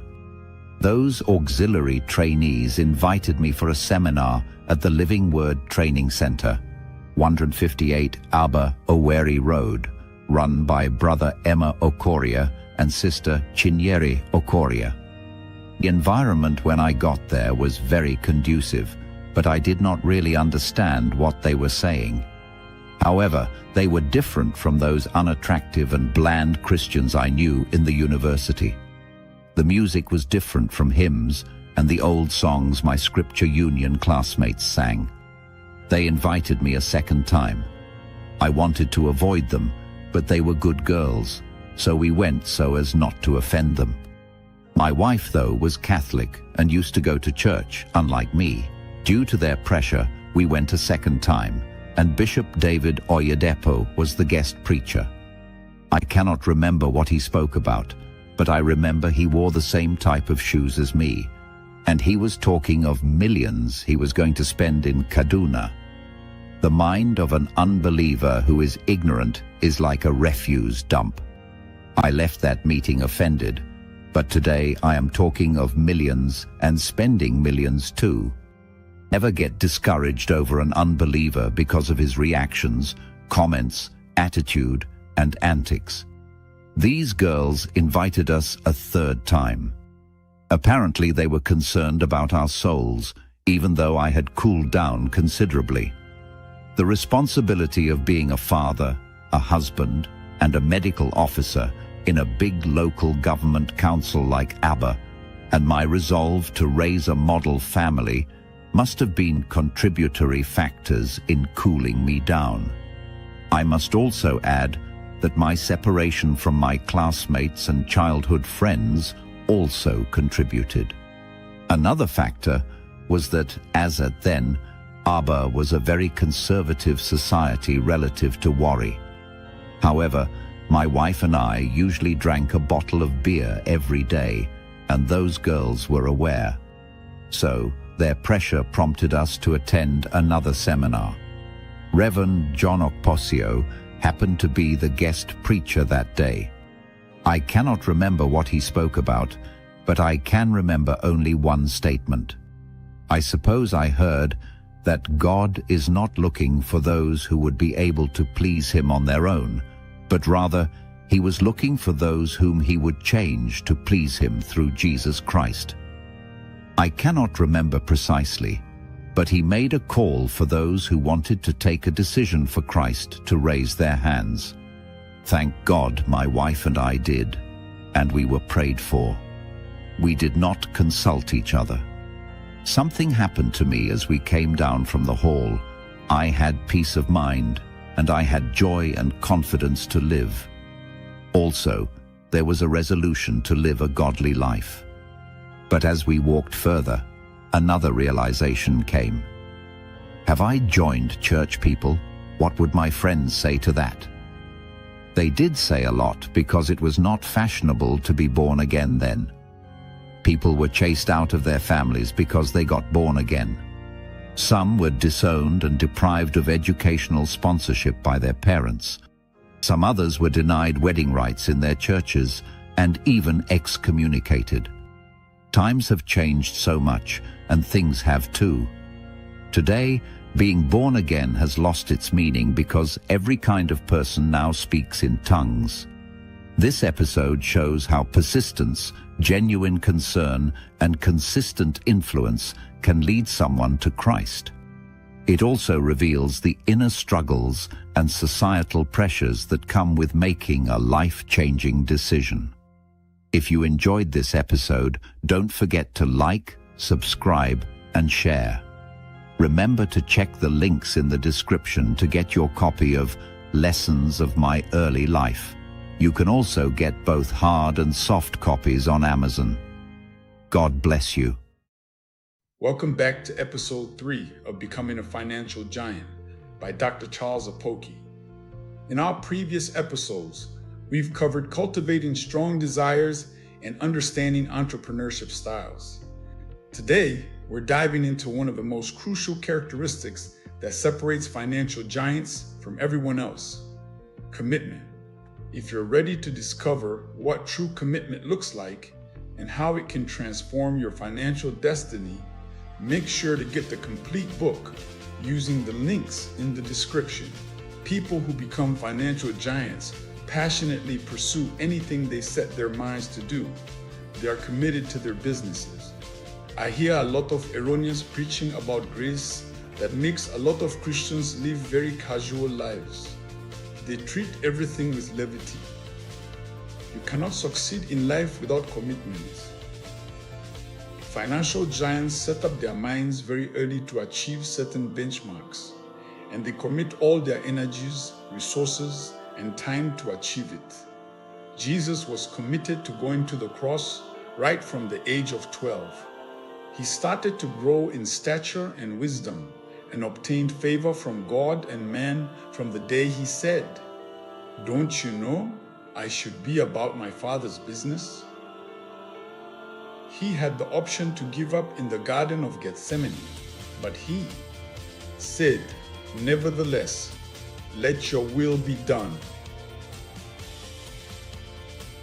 Many financial giants have gone bankrupt at some time, but they sprang up again because they were committed to staying at the top. Walt Disney went bankrupt from his first film company in 1923. But at the time of his death in 1966, he had a net worth equal to roughly $1 billion. Michelangelo said, "If people knew how hard I worked to get my mastery, it wouldn't seem so wonderful after all." For Isaac to become very rich, he was committed to reopening the wells of Abraham. Each time there was conflict, he moved on to dig new wells. Some of these wells were up to 150 feet deep. Many financial giants, you see, were once financial Lilliputians, but they refused to remain stunted. They insisted on stretching themselves and their faith. Christopher Morley rightly said, "Big shots are only little shots who keep shooting." Super rich people see opportunities where others see problems. I was in the Ibeju-Lekki axis of Lagos, and I was reliably informed that some years back, these places were remote villages. However, people like Dangote, Dantata, Chief Razak Okoya, Pat Utomi, Chief Edun, and even Tinubu went ahead and bought large expanses of land. They are now selling for millions what they bought for peanuts. When you see a necessity entrepreneur, in their heart of hearts, they are not ready for stress. In fact, they prefer to be employed to do soft work. Such people can stand the challenges of doing business, particularly church folks. You can easily notice them where they work for you. They don't put in the extra effort needed to become giants. They don't use their initiative and will not take extra responsibilities. I have had such people who worked with me. They will say you are using them for slave labor and are ready to castigate the owner of the business. These kinds of people, however, do not work as much as the owner of the business, but they demand the best of the benefits from the business. Many financial giants work more shifts than their workers. They sleep much later and wake up earlier than their workers. As I'm writing, the workers I resumed work with have since closed, but I'm still at work. I was telling my son that I have a right to be richer, everything being equal. Aliko Dangote says he sleeps by 2 a.m. and wakes up by 6 a.m. Bishop David Oyedepo leaves his office by 2 a.m. and he is back by 7 a.m. You don't get to be a financial giant by speaking in tongues. That was not even so in the biblical days, not to talk of in times like this, when the rules of the game of wealth have changed drastically. Let me ask you this: what level of commitment are you bringing to your financial goals? Are you willing to outwork everyone around you? Are you prepared to see opportunities where others see problems? True commitment isn't just about working hard. It's about working with purpose, persistence, and an unwavering belief in your vision, even when others don't understand. If this episode challenged you to step up your commitment level, hit that like button and subscribe for more truth that can transform your financial future. Share this with someone who needs to hear about the power of true commitment. Don't forget to grab your copy of Becoming a Financial Giant using the links below, because commitment without the right knowledge is just spinning your wheels. In our next episode, we'll explore another crucial characteristic that sets financial giants apart. You won't want to miss it. Welcome back to episode 4 of Becoming a Financial Giant by Dr. Charles Apoki. We've covered strong desires, entrepreneurship styles, and commitment. Today, we're exploring a characteristic that truly separates financial giants from the crowd: their approach to risk-taking. If you are ready to understand how the wealthy think about risk and opportunity, make sure to get the complete roadmap in the book using the links in the description. Financial giants are very ready to tread where others fear. They take well-calculated and strategic risks. They are willing to stake their money and efforts in ventures when others are scared stiff. Note that I'm not referring to MMM, Ponzi schemes, or get-rich-quick schemes. Mr. Asa Griggs Candler was ready to buy the Coca-Cola recipe from Mr. John Pemberton, who was not making profit from it. It was a great risk he took, but it paid off. Today, Coca-Cola is all over the world. Levi Strauss was not the person who invented Levi's jeans. It was one of his customers that invented it, but he was ready to stake his money and register the patent with the Supreme Court of America. Today, Levi's jeans are everywhere. Every investor is a risk taker. However, they don't gamble on luck. They are realistic and strategic long-term planners. Many people who become financial giants were ready to leave their comfort zones.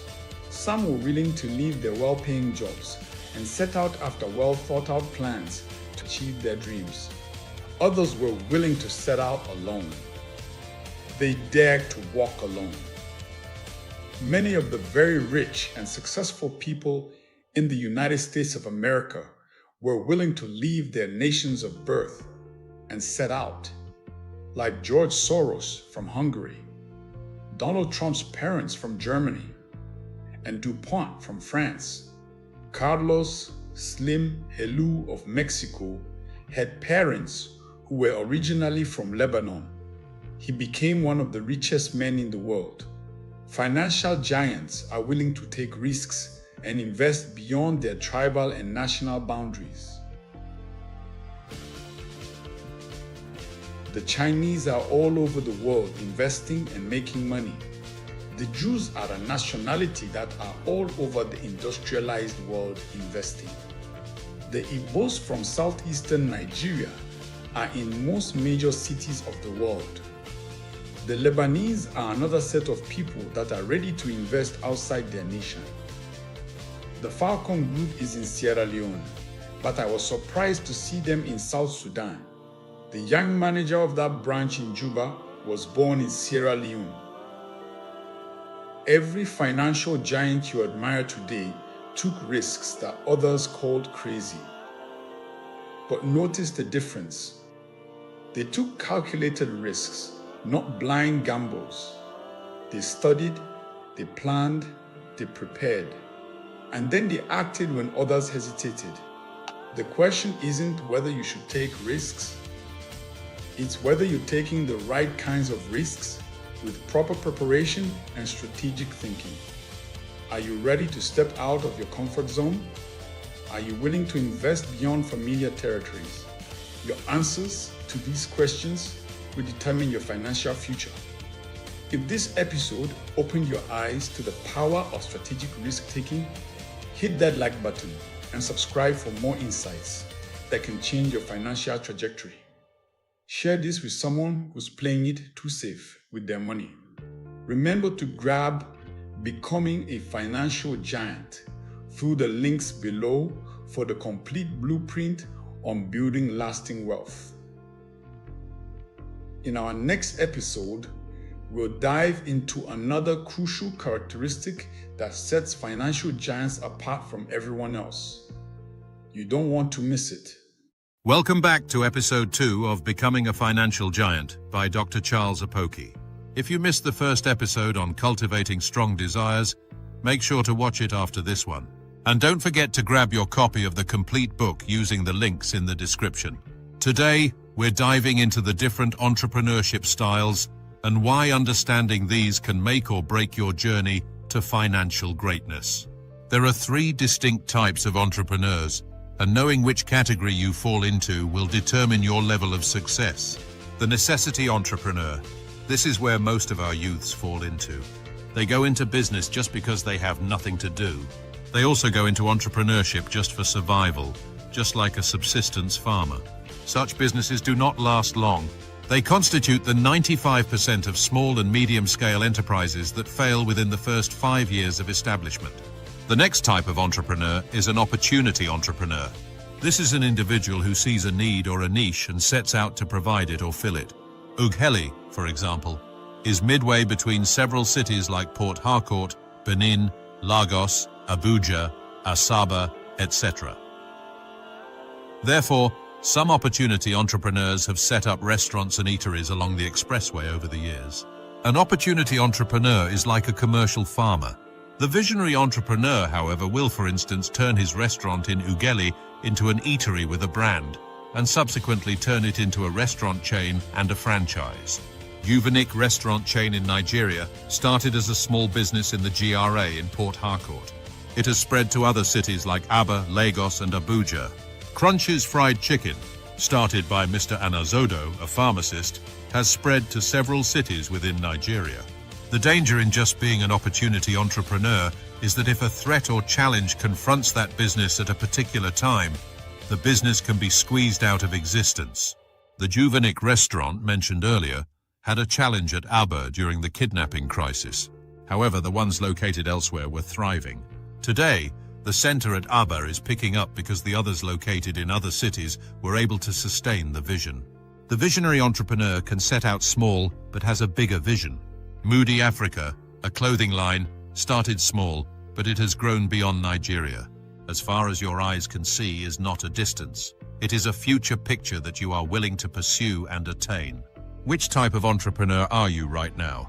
Be honest with yourself. If you're operating as a necessity entrepreneur, it's time to shift your mindset. If you're an opportunity entrepreneur, start thinking about how to scale and create systems that can survive challenges. The goal is to become a visionary entrepreneur, someone who thinks beyond immediate needs and builds something that can impact generations. If this episode opened your eyes to where you stand and where you need to go, smash that like button and subscribe for more insights. Share this with an entrepreneur who needs to hear this message. Remember to get the complete Becoming a Financial Giant book through the links below for the full roadmap to financial success.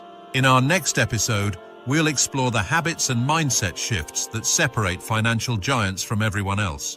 You won't want to miss it.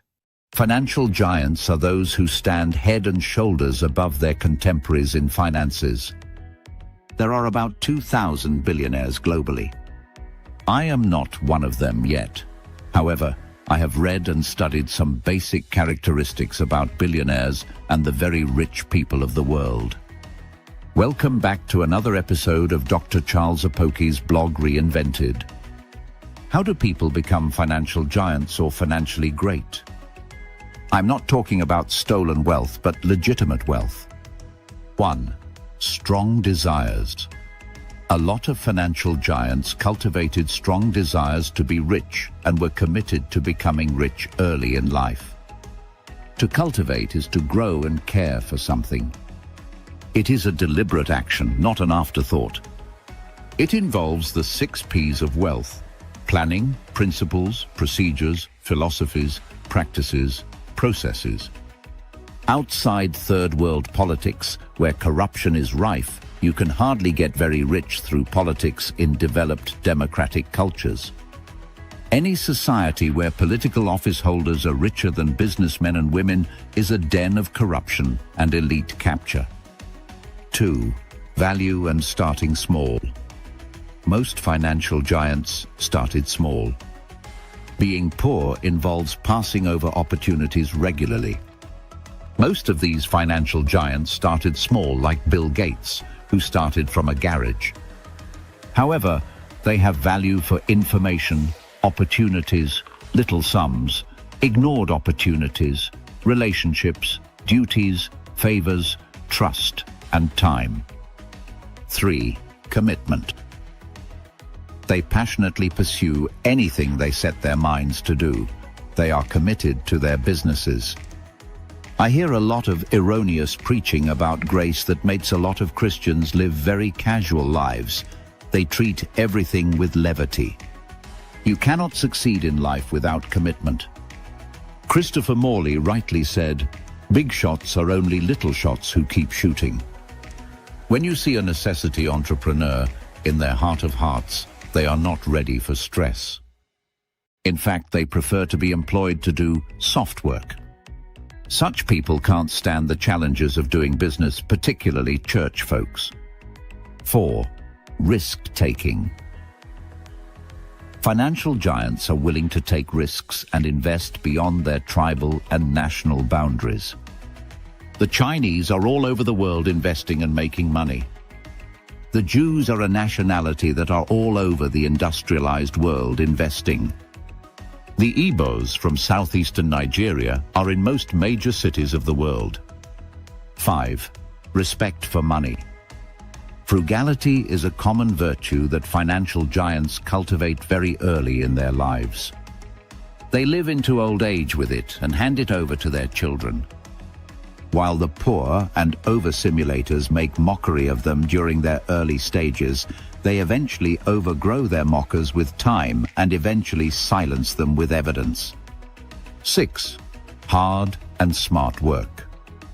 To become a financial giant in any field takes a great deal of effort. Every preacher, boxer, footballer, actress or singer you see who is rich and successful has put in so many hours of work. Someone applied for a teaching job in our school and asked in the application that he hopes the job won't be too tiring. My family built that school with stress, and it involves hard work to run and improve on it.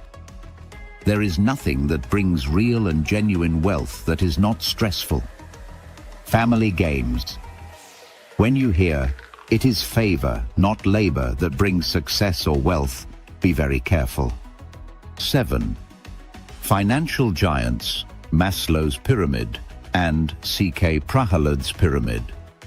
Abraham Maslow's pyramid of motivation shows the different levels of human needs. The first level includes needs like food, mobility, shelter, clothing, and sex.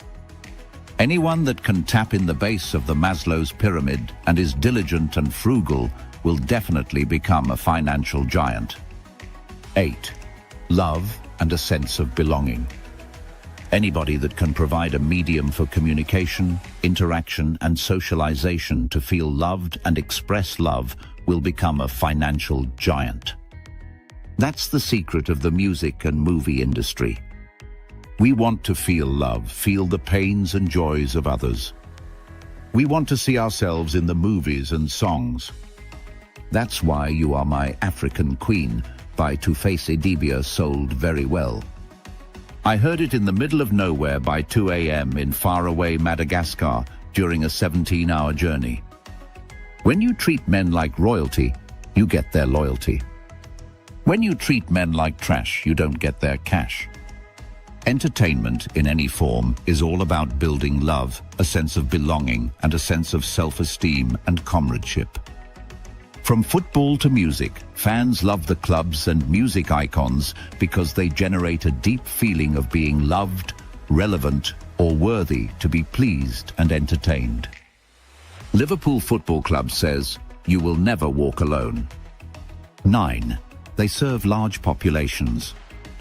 Many financial giants are from nations that have large populations, or they service a segment of the populace globally. Professor C.K. Prahalad of Michigan University propounded his theory of the base of the pyramid, or BOP. He postulated that 4.5 billion people, as at then, out of 7.5 billion of the global population, live on less than 2.5 USD daily. He said that if one can meet the basic needs of these people at affordable prices, there is a lot of wealth at the base of the pyramid. The wealth of the rich is from the pockets of the poor. Meet the basic needs at affordable prices, and you will be socially, politically, and economically relevant. 10. Business is business. Financial giants are not sentimental when it comes to their businesses.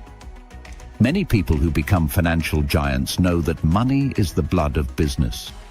They deliberately set out to be rich, and they believe in giving the best services with the interest of their customers in mind. However, they insist that you must pay for their services or products. 11. They cultivate relationships. Financial giants form networks with people who can elevate their businesses.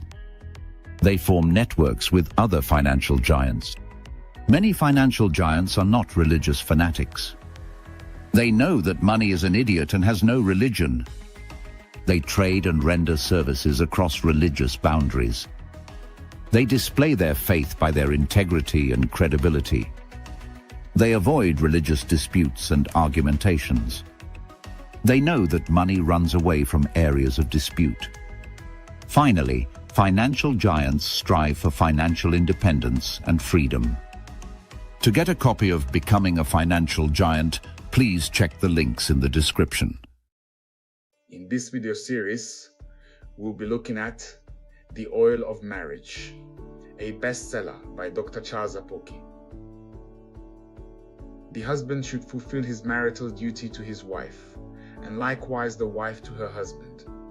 The wife does not have authority over her own body, but yields it to her husband.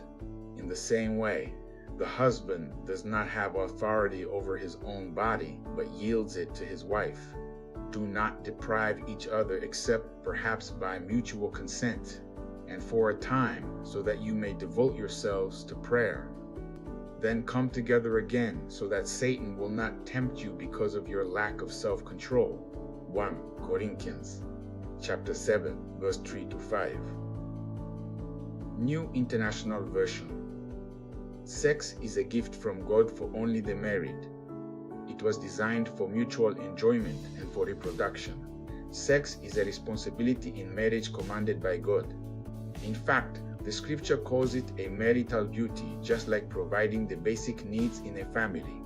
Just as the Bible says in 1 Timothy 5-8 that anyone who does not provide for his family's needs is worse than an unbeliever, so also a man or woman who refuses or deprives his dear spouse of sexual joy is an agent of the devil. Sex deprivation is an invitation card to the devil to come home for dinner. God is aware of the strong passion that sex generates. Sex is an unspoken communication of what the heart wants to say. It is a dialogue expressing deep-seated longing for each other. Love-making is a dialogue and a sacred act of ministration. It is the movement of the soul and body to the music of marriage. It is like a dance. God created love-making as the oil that lubricates marriage and prevents it from experiencing engine knock. Sex is a right in marriage, not a privilege. It should not be begged for, but should be respectfully gone into with art, skill, love, and a sense of responsibility. Many Christian women, in a bid to act spiritual, behave timidly during lovemaking. Some would just lie down like logs of wood during lovemaking. Some others use sex as a bargaining chip, like negotiators in the Middle East crisis. They ensure that they give only as much territorial concession as the husband can give up to them financially. In the long run, there is a failed relationship. Many Christian women forget that some of these young men they are married to were sexually active before they got born. Again, they also forget that their husbands suffer from sexual harassment at the workplace and even in the church. A man who has been refused sex at night is usually very aggressive the next morning. Men equate sexual deprivation with being unloved. They see it as resentment towards them. There is nothing done by the wife at that moment that they would value. Even the kids seem irrelevant when a man feels unloved. Communication lines usually break down if the bedroom life fails. For every sexually starved man, there are 10 girls out of 100 willing to jump into bed with him. Many of the crises that explode in marriages, which seem intractable, start from the bedroom. The wives of many pastors, lawyers, businessmen, and politicians do not know the amount of sexual pressure that is indirectly mounted on their husbands daily by other women. The patterns of dressing today are so revealing and enticing that the average man needs the special grace of God to remain faithful. Men are sexually aroused by what they see. A man can get aroused by seeing a naked woman even though he does not love her. They sometimes can be pushed into illicit affairs by just physical appeal. Most men have their hearts located somewhere in their pelvis. This is no respecter of persons. Great men like David in the Bible fell. The secret is to prevent loopholes from forming. Women have become so bold in going for other people's husbands. Some of them consider it a pride to sleep with a prominent man or the husband of a prominent woman. Many women claim that they are tired in the evening. Hence, they refuse sexual advances by their husbands. these same women are ready to wake up and quarrel with more strength than necessary for sexual acts. Many women behave as if they love their children more than their husbands. At night, a woman has a greater sense of responsibility to change nappies and feed the baby than to go close to her husband and make love to or with him. Still, others claim they are very busy with their jobs and household chores. Inasmuch as we need our jobs and our beautiful homes, we need our husbands more. Depriving a husband of sexual intercourse is worse than lighting a fire under your bed and going to sleep. It is like a time bomb. If a woman is not interested in lovemaking, she should not have gotten married in the first instance. Recently, I was admiring a beautiful house that was newly built, and I was imagining the young man and his wife in the house. I later found out that the man ran away from his wife to another part of the city. A beautiful house without an enjoyable marriage is like a well-tended cemetery. Your marriage and your intimacy with your spouse should be secondary only to your relationship with God. If you enjoyed this video, don't forget to like, subscribe, and share. If you'd like to get a copy of the book, please check the links in the description. Welcome to this powerful new video series based on the groundbreaking book, Money is an Idiot by Dr. Charles Apoki. If you've been struggling with your finances, feeling trapped in poverty despite your hard work and prayers, or wondering why wealth seems to elude so many godly people, then this series is for you. Today, we're diving into the introduction of this life-changing book. Make sure to get your complete copy using the link in the description below. When Hurricane Katrina struck New Orleans in 2005, I was surprised to see poor Black Americans looking haggard, not necessarily because of the disaster, but more from residual deprivation. They had been haggard before then in the midst of prosperity. I have traveled quite a lot in Africa and have found out that the most religious people are among the poorest. They put all their hope in God to alleviate all their sufferings. Many of them work very hard but do not get wealthy, not because God does not want them to be rich, but because they have lacked basic information and wealth transfer skills. The church has had the misconception that prayers throughout the night alone would make a Christian rich. Many in Africa cannot also manage wealth when it comes. All their backwardness is usually attributed to an enemy, witchcraft, and of course, the devil. As I flew over Doha in Abu Dhabi, I saw how they managed their oil wealth, while Nigeria squandered their own. Wealth is created, wealth is generated. There has to be a passion for wealth, because poverty insults. You don't get wealthy by wishful thinking.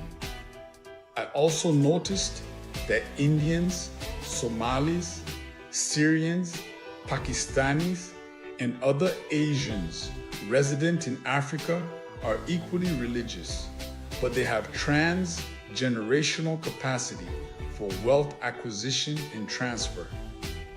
These skills seem traditional. So, it can be said that the Black man seeks religious escapism from facing the reality of poverty. What we have lacked in Africa are the relevant skills for wealth generation and transfer. That is why nations like Singapore, Malaysia, India, Pakistan, and even Bangladesh seem to be more economically focused than Nigeria. Despite all our economic resources, the gospel of the church in Nigeria, as of the time we became Christians in the early 1980s, was that of prosperity. And Archbishop Benson Idahosa, of blessed memory, was the champion of that era. His key statement was that his God was not a poor God, There was, however, little deliberate attempt to teach the people how to transfer the riches of this great God to themselves. Most times, it became only a slogan and an excuse for grandiosity and flamboyance without a strong financial base. This does not take away the truth from either Hossa's statement, and one cannot also dispute the fact that he was a very enterprising individual. Many pastors and Christians could not properly discern the principles of wealth creation even in ministry, so we have raised churches that are mostly known for fundraising. However, prior to Ida Hossa's time, the early missionaries were predominantly from Europe, and they were quite modest, and modesty was the watchword. However, the meaning of every message gets gradually lost or exaggerated under transmission and emulation. The Africans who were products of the missionaries confused modesty with docility, timidity, and unproductivity. I can see that even in Australia here, there was an unplanned attempt to associate wealth with unbelievers. Then, the majority of the rich were members of the Freemasonry and other African societies like the Ogboni Confraternity. People, particularly the educated, were satisfied with being civil servants and being less than what they could be. The educated were workers in British and Dutch firms without thinking of how to set up their own companies. Many Christians then felt that business was for the uneducated. So, until recently, a lot of the rich people were not graduates and were nominal Christians or traditionalists. Many of our early pastors were not entrepreneurs or practicing professionals like lawyers, doctors, engineers, or businessmen. And since you can't give what you don't have, not much was taught about business. The term full-time ministry became confused with full-time ministry. The mistake of thinking that there is no commercial wisdom in the Bible made us not tap into the ministry of the business persons who were anointed for the business arena. There was a clear boundary between church and secular work.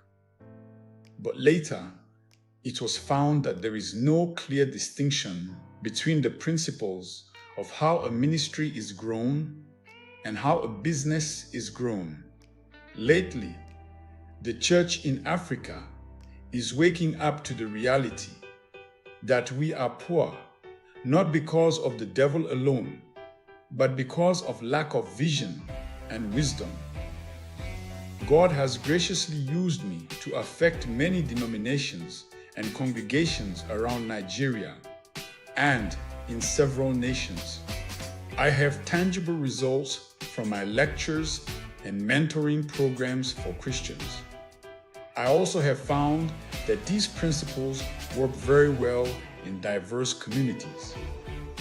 Thank you for watching this introduction to Money is an Idiot.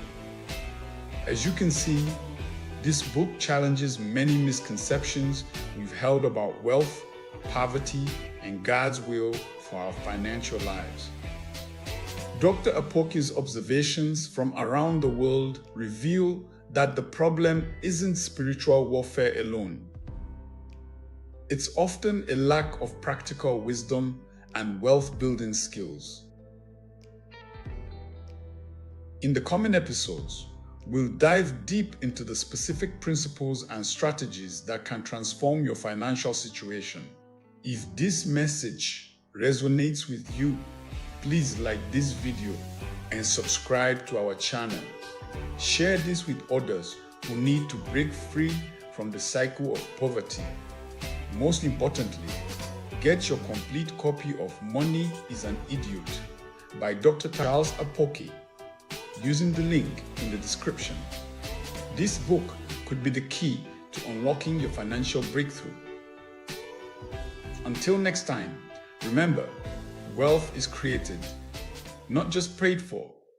Money has no religion. It's colorblind and doesn't respect looks, age, sex, or educational background. Anyone who understands the basic principles of wealth creation will continue to make money.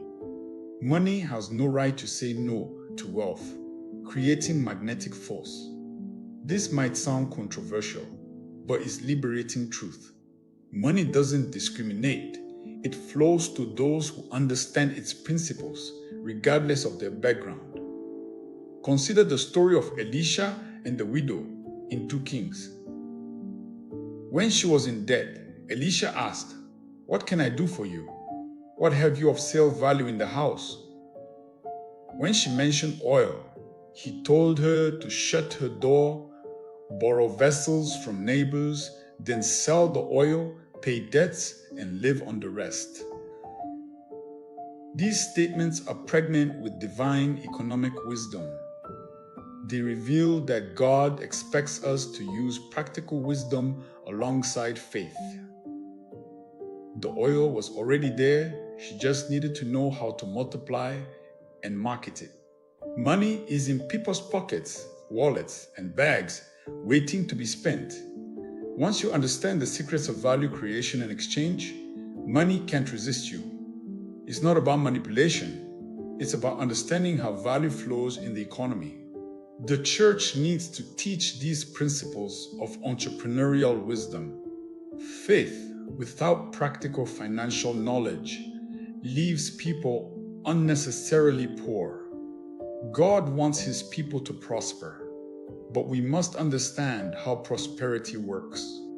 To get a copy of Money is an Idiot, please check the links in the description.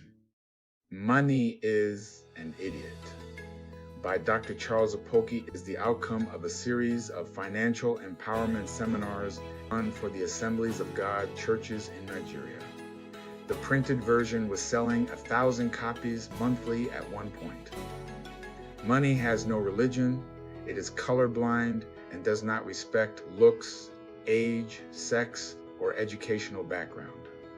Anyone who understands the basic principles of wealth creation will continue to make money. Money has no right to say no to a wealth-creating magnetic force. The church needs to teach these principles of entrepreneurial wisdom in this book. I have proven these principles to be true, even in a semi-urban town in Nigeria. As an African clergyman, I'm disturbed by the deliberate obscurantism displayed by my fellow pastors. Elisha asked the widow in 2 Kings, chapter 4, from verse 1 to 7 in the Amplified Version, "What can I do for you? What have you of sale value in the house?" When she told him of the oil she had, he told her, "Shut your door against yourself, borrow vessels from your neighbors." Next, he told her to go sell the oil, pay her debts, and live on the rest. These statements are pregnant with divine economic wisdom. If you can take delivery of them, you will control money. Money is in people's pockets, wallets, and bags, waiting to be spent. Once you know the secrets in this book, it can't resist you. To get a copy of the book, please check the links in the description. God bless you. Life is segmented into different units: early childhood, adolescence, teenage years, youth, middle age, old age, and death. Think of life as a relay race where you're carrying a baton from one stage to the next. Life is an investment. The dividends of your existence are the legacies you leave behind and how your successors manage them. This means every stage of life matters, not just for you, but for those who come after you. The future isn't some later date, it starts now. How you manage each segment of life determines whether you have a great future and lasting legacy. You can't wait until you're older to start building something meaningful. Consider this.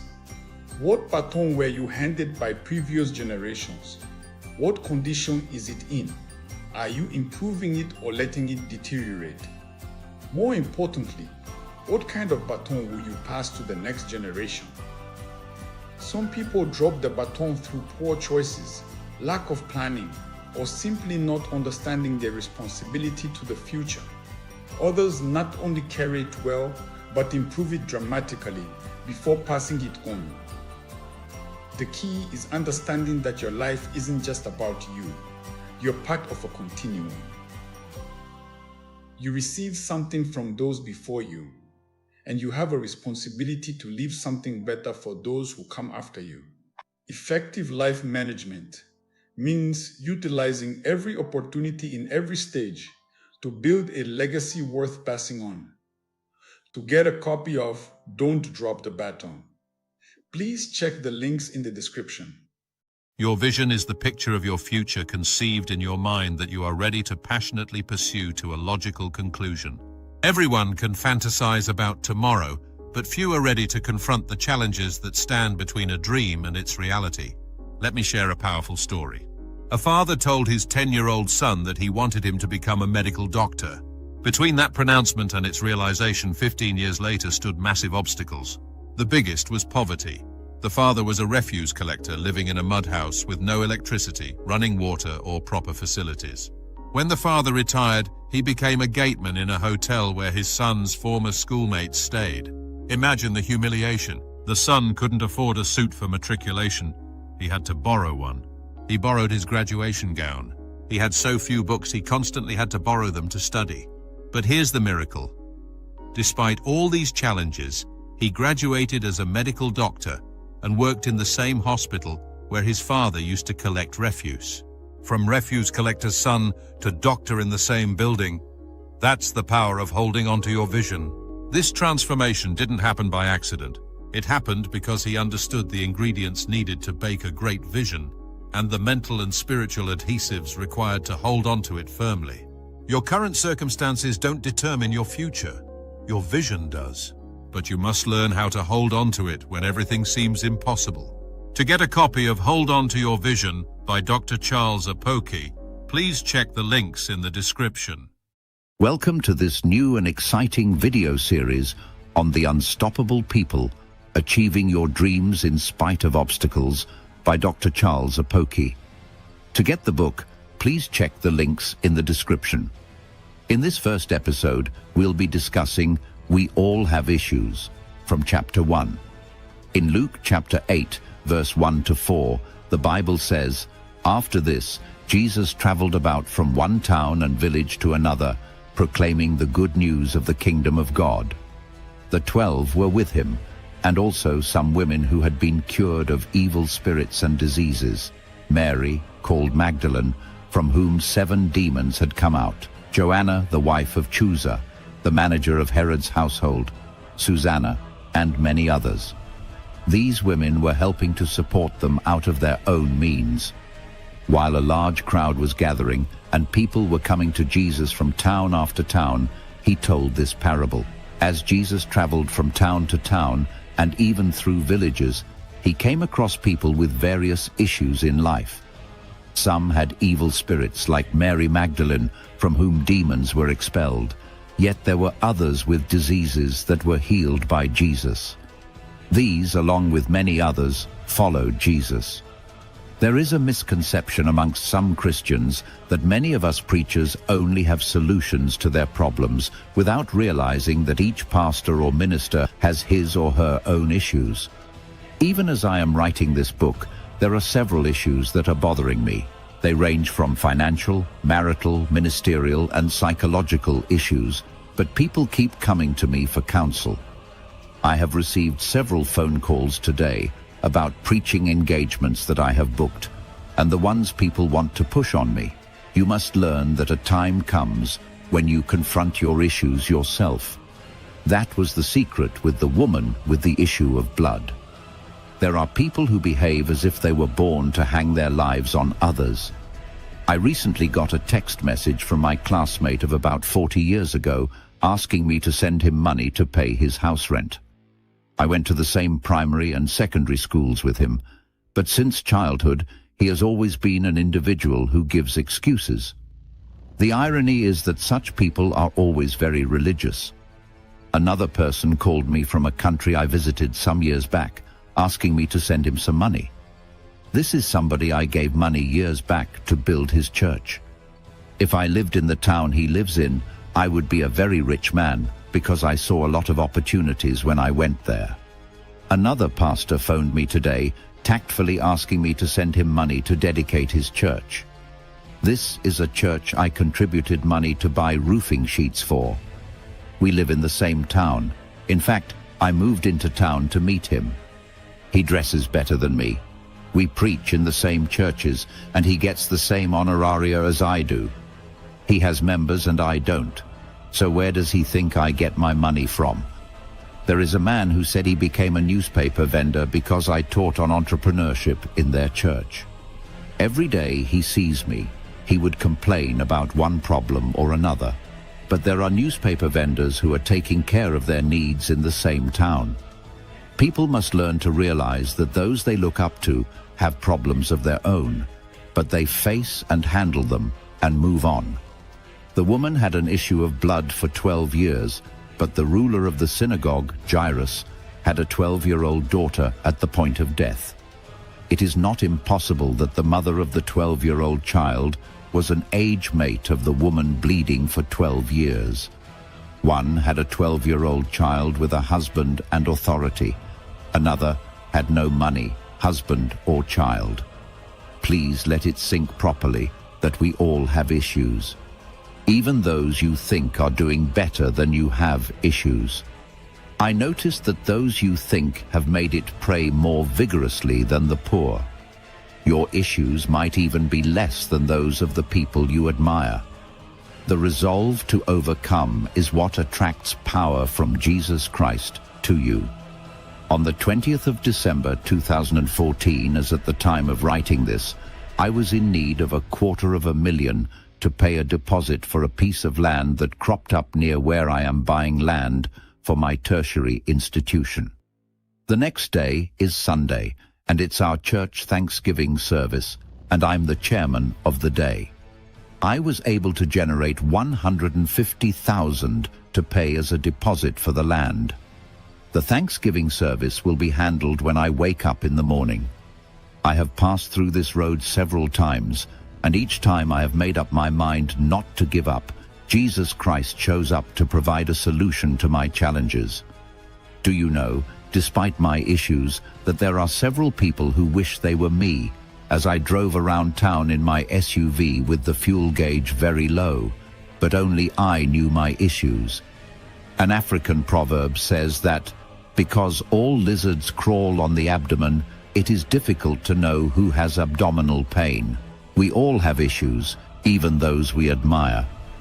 The key is not to compare yourself to others, but to confront your challenges, rely on God, and persist. Your resolve to overcome is what draws power and solutions from Jesus Christ. If you enjoyed this video, don't forget to like, subscribe, and share. Remember to check the links in the description if you'd like to get a copy of The Unstoppable People, Achieving Your Dreams in Spite of Obstacles. Your journey to overcoming your challenges starts here. Welcome to another episode based on the book, The Unstoppable People, Achieving Your Dreams in Spite of Obstacles, by Dr. Charles Apoki. To get your copy of the book, please check the links in the description. In this episode, we will be discussing When She Heard. In Mark chapter 5, verse 27, the Bible says, "When she heard about Jesus, she came up behind him in the crowd and touched his cloak." This was not the first time this woman had heard about Jesus. She must have heard about Jesus before now. She must have arrived at some positive conclusions about Jesus Christ's ability and compassion. There had been a measure of faith that built up over a period of time. It was not a trial and error attempt, but a deep conviction. She had no doubts about the healing power of Jesus. There was an insight about his divinity that the crowd and even the consultants, Peter and other confidants of Jesus, did not have. She had more confidence in Christ than Jesus' confidence. Today, I was in the Internal Revenue Office to pay taxes. I started a discussion with my tax officer over financial matters, and I was giving an impromptu lecture on preparation for retirement. Suddenly, a man sitting at the opposite table had a look on his face and asked if I was Dr. Apoki. I affirmed. He suddenly stood up and lifted his hands, thanking God for meeting me live. He said that his life had changed by coming in contact with me. I was surprised that somebody had so much faith in the anointing that God has deposited in me. He said he would tell his wife that he met Dr. Apoki. I was attended to very promptly and with so much admiration. They insisted that I must pray for them before leaving the office. He said he had been watching my program on satellite TV. My wife, children, in-laws and brothers might not have such faith in the anointing on me. Other people begged to join me to travel to preach, but I begged my children to travel with me to preach. My wife is a different ball game. She has grown to become a consultant and even an analyst of my messages. I am not afraid of writing about my wife like this. She will not find out because I am very confident she will not read this book. Those who live on the same street as I do have behaved strangely recently. I had a conference that people traveled from very far to attend. Some slept over, but none of those residents on the street came for the program. As I sat down writing this chapter, I wondered which of my children would want to take over the ministry from me. My mind wandered from one to the next, and tears came to my eyes. If I had a father like me or a husband like my wife has in me, I would have gone very much further than this. There is a great man of God whose wife divorced him due to irreconcilable reasons. This is a man whose hands I touched on TV, and the next day I saw the difference. His wife thought otherwise. Chris Oyakhilom's wife filed for divorce with very flimsy reasons.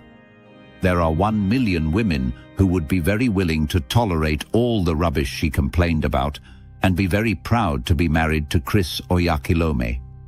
This woman's faith had broken those limitations that prevent people from acting appropriately to get solutions to their issues. She had primed herself for her miracle before she heard. She had prepared her mind before she heard. She had set a deadline for her healing and suffering before she heard. It is the mercy of God that covers a lot of my family members. They take the benefits they enjoy for granted. They do not know how my relationship with the Lord protects them. When my children have challenges, I will often tell them that the God of their father will help them, and he has never failed me. When Archbishop Benson Idahosa was alive, a lot of his church members were like the crowd that followed Jesus. Some were critics, curious, commentators, Confucianists, consultants, and complacent. However, people came from behind, sneaked, and touched his garment. I was in an Anglican church to preach just last Sunday, and the Anglican priest put a DVD of Papa Idahosa for me to watch as we waited for the second service to start. An Anglican priest. How many of Papa Idahosa's crowd value him enough to play his DVD now? This priest must have been a teenager when Idahosa died. When she heard. There were other women in town who heard but did not come out of their homes. There were others who heard and were in the crowd but went home the same. It was her response, based on what she had believed before she heard, that changed her situation. Every other principle and everything that follows is based on the mindset before she heard. The mindset before you go to church determines what you would get out of the service. The hearing was the matchstick that ignited the keg of gunpowder, faith. Many minds are empty or filled with rubbish and rebellion, so even if they hear, it cannot turn into when she heard. I feel very sorry for those close to me, including the denomination I belong to. Maybe I am wrong or arrogant. Maybe I have an overblown image of myself, but so many people cannot be wrong, and only those close to me are right. So many pastors cannot have an overblown image of themselves because their wives and children behave the same way as mine do. Many foreigners coming to Nigeria to invest cannot be wrong about the potential in this country. We who run away must be wrong. So many Europeans, including the Duke and Duchess of Cambridge, cannot be wrong about Africa. It is we who are Africans that are wrong about the beauty of Africa. We kill elephants and Europeans protect them. I was surprised when a white South African lady was taking pictures of lizards that we hate so much. She exclaimed, "What a beauty!" That is the way Malagasy people complain about their beautiful island, but foreigners troop there every year, and Indians would be so happy if they could become citizens of Madagascar. Conclusively, the value you attach to a thing, person, idea, or information determines the benefit you would get from it. I would derive more benefit from books than clothes, diamonds, or gold. So if you put me in a diamond shop, it would look like punishment. In the midst of books, it would be paradise. I do not wear rings, wristwatches, or necklaces. Where your heart is, your strength comes from, or drains to. If you enjoyed this episode, don't forget to like, subscribe, and share.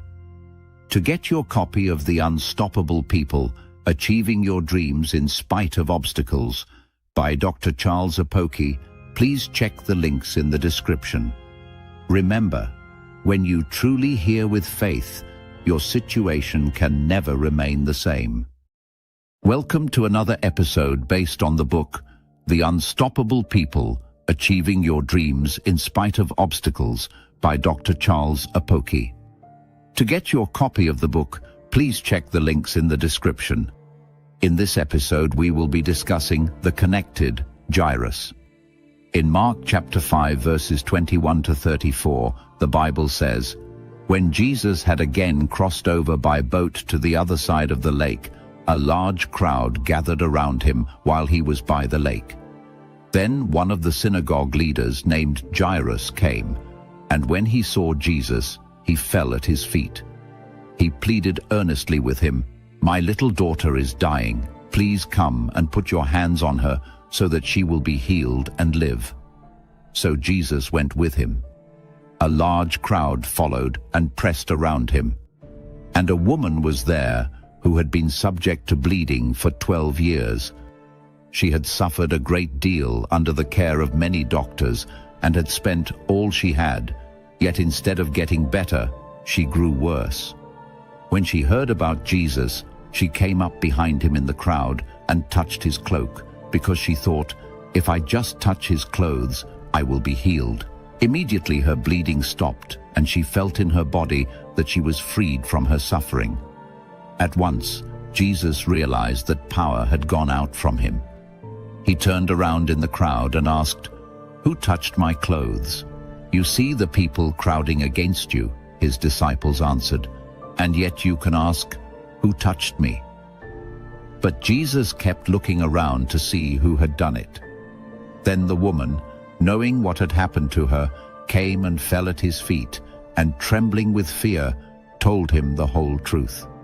He said to her, 'Daughter, your faith has healed you. Go in peace and be freed from your suffering.'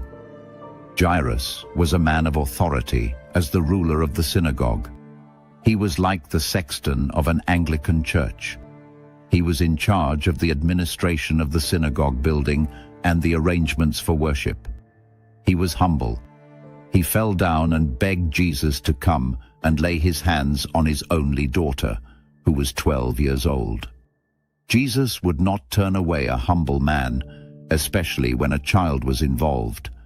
So he and the crowd were on the move to Jairus' house. Jairus' influence and humility did not deter the woman with the issue of blood. She had no influence, she was not on the agenda, and attention was not paid to her. The presence of Jairus attracted all the critics, commentators, complementers, consultants, conformists, confusionists, criminals, and church changers who would have pushed her out for her uncleanness. When we wanted to start our school in Ughelli, there were very popular schools that were ahead of us. That could have discouraged one from starting. When we published our academic books, there were some established companies whose books we used as children. We did not let them prevent us. We went to areas they would not bother to go and created a market for our books. We have started the process of buying a bigger printing machine, apart from the smaller ones we started with. When I had the inspiration of having a global family, I could not afford to send my children to the UK or USA, so I sent them to Romania. As of now, one has moved to Germany, another was in the USA to work in 2014 and is now back in Romania to complete his master's degree. The next one will be in the USA by 2025 to work. At least my dream is coming closer to fruition. Hopefully my daughter will be in Europe to do her PhD next year. You need to appreciate the pit I am crawling from with this dream. When I needed to buy land for our tertiary institution, I went to my mother's village, where land is cheaper. I have acquired a large expanse of land in about 3 years. There are many routes to reach Lagos. You can go by air, land, or sea. The most important thing is that you reach Lagos. There are many outstanding preachers in Nigeria with all types of anointing, but new pastors and preachers with great manifestations of the power of God are still emerging. At the Paris Air Show that took place on 18/6/2011, Boeing and Airbus were showcasing their planes, but China also came with its own aircraft. Boeing and Airbus can go for long-range aeroplanes, but the Chinese want to concentrate on short-range and medium-range aircraft. Many people who would have excelled in their own right are so intimidated by the connections and authority of others that they prefer not to start and remain parasites. I remember the kids I went to school with while at the federal government college, Warri. They were far too sophisticated for me, but the issues that brought me there had to be faced squarely. There is hardly any difference between us now. The woman with the issue of blood was not distracted by Jairus. She could have abandoned her initial plans because Jairus came before her. No one can prevent you from breathing because he was born before you or is richer than you. I went to carry a newborn baby from the hospital this evening before I began writing this book. The baby was taking his own breath even though he was only 1 day old. As I am writing this book, my wife has serious issues with me. But her anger with me will not prevent me from writing this book. In fact, she is sleeping now while I am writing late into the night. We can settle later, but her anger cannot and must not stop my writing. That is why I do not have prayer partners. The woman with the issue of blood had no prayer partner. The good thing about Nigeria is the availability of opportunities. You can become anybody if you work hard and smartly. Femi Kuti and Seun Kuti are sons of Fela Anikulapo Kuti, the Afrobeat legend, whom I respect greatly. Dede Mabiaku is the son of a businessman. He was my junior at FGC Warri, but he sings as if Fela was his father. Timaya, on the other hand, sprang from Bayelsa and created his own style. Lagbaya, on the other hand, has carved a space for himself. Do not compare your issues with other people's. Confront your issues. If you enjoyed this episode, don't forget to like, subscribe, and share. Remember to check the links in the description to get your copy of The Unstoppable People, Achieving Your Dreams in Spite of Obstacles by Dr. Charles Apoki.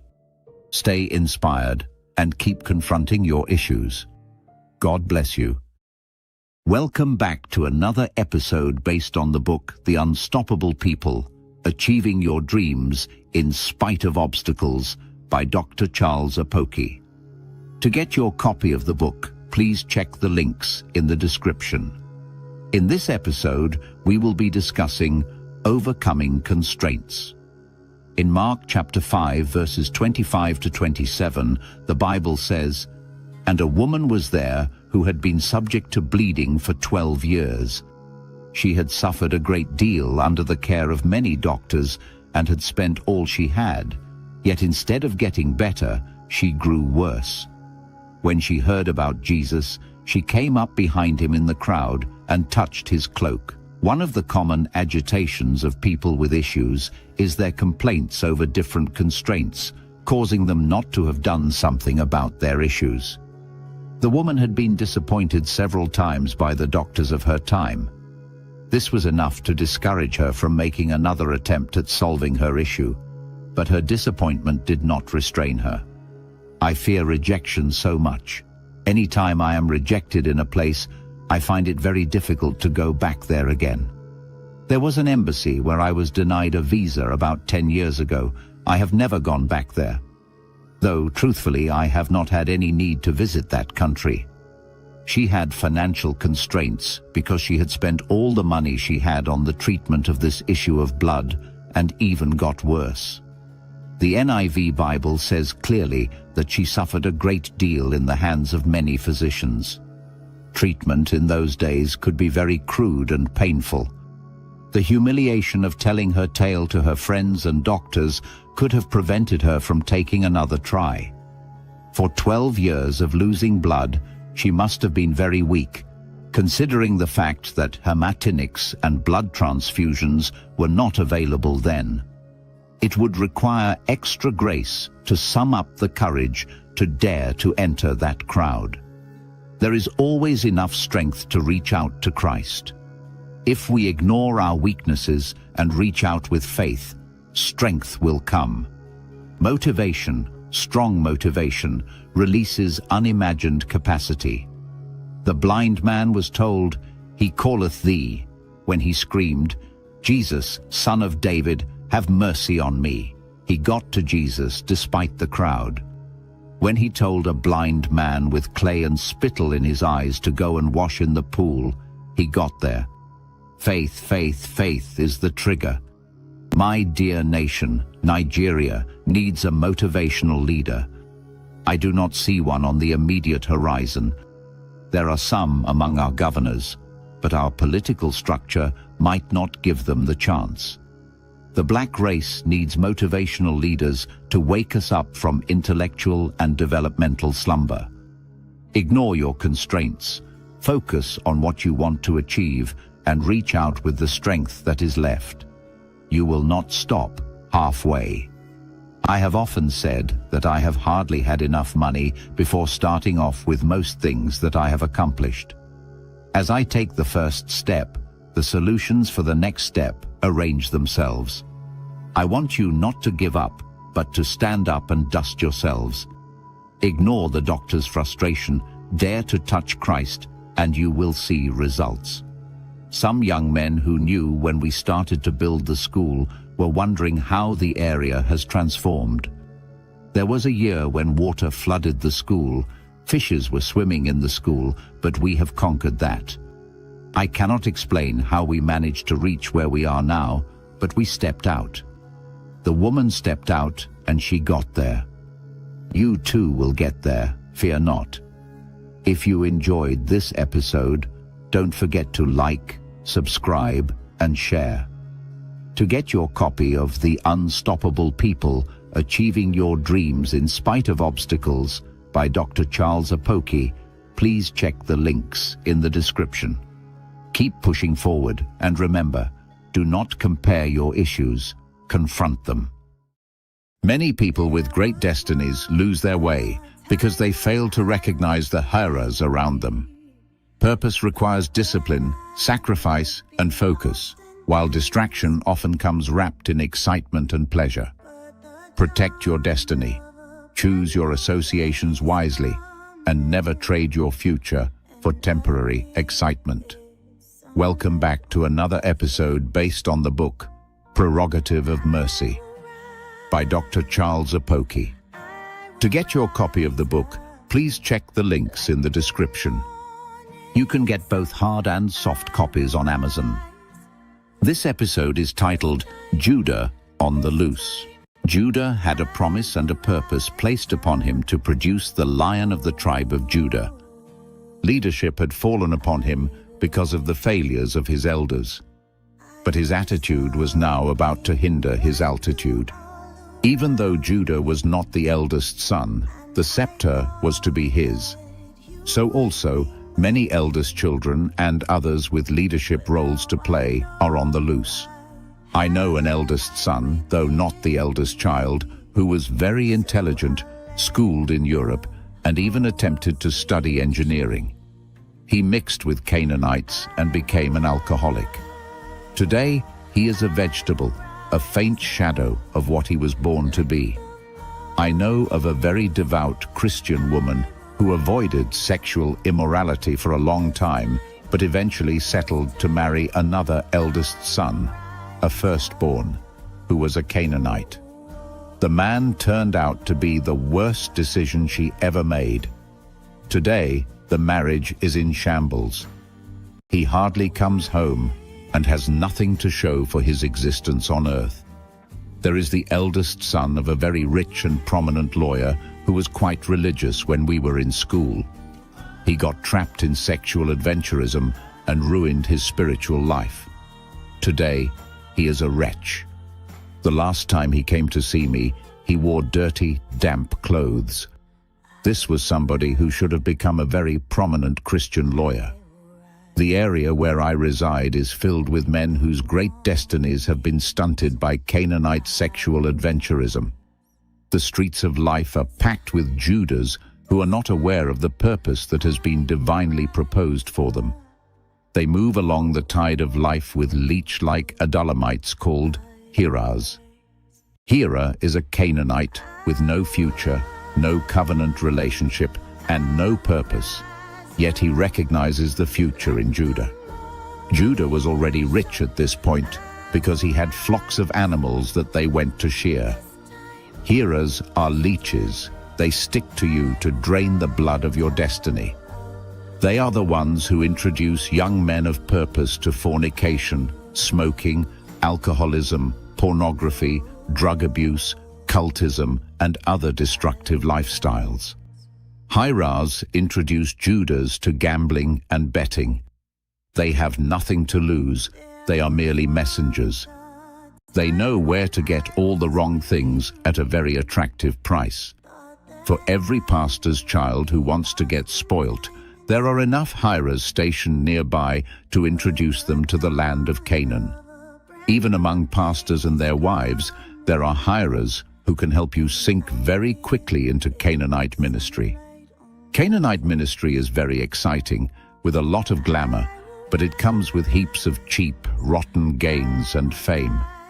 For every corrupt politician in Nigeria who is charged to court, there is often a prominent pastor willing to pray for him and a church where he has read the first lesson or even served as a chief launcher.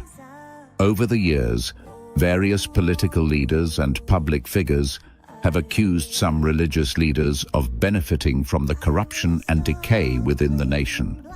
Coming from those within the political system themselves, such accusations should make us pause and reflect. The trouble with Judahs is that they do not place sufficient value on purpose, legacy, and posterity. Be very conscious of your position in life. If you are an eldest child or the first son, protect your future very carefully.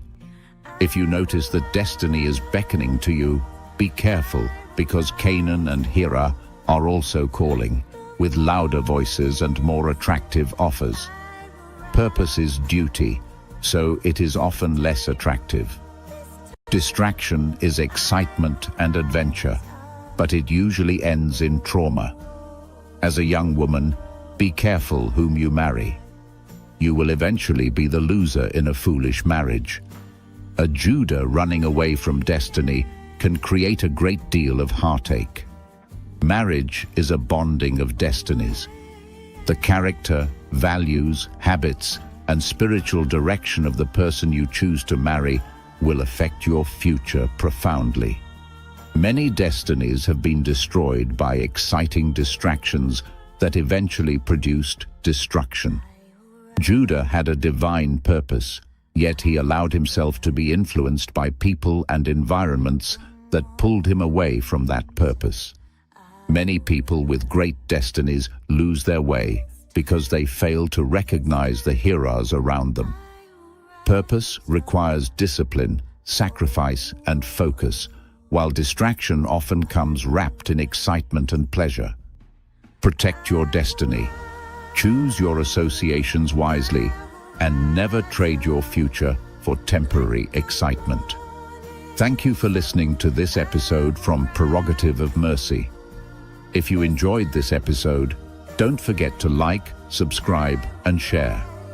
To get your copy of Prerogative of Mercy by Dr. Charles Apoki, please check the links in the description.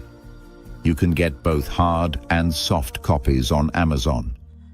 Join us again for another enlightening episode as we continue to explore the transforming power of God's mercy. God bless you. The devil is a spirit.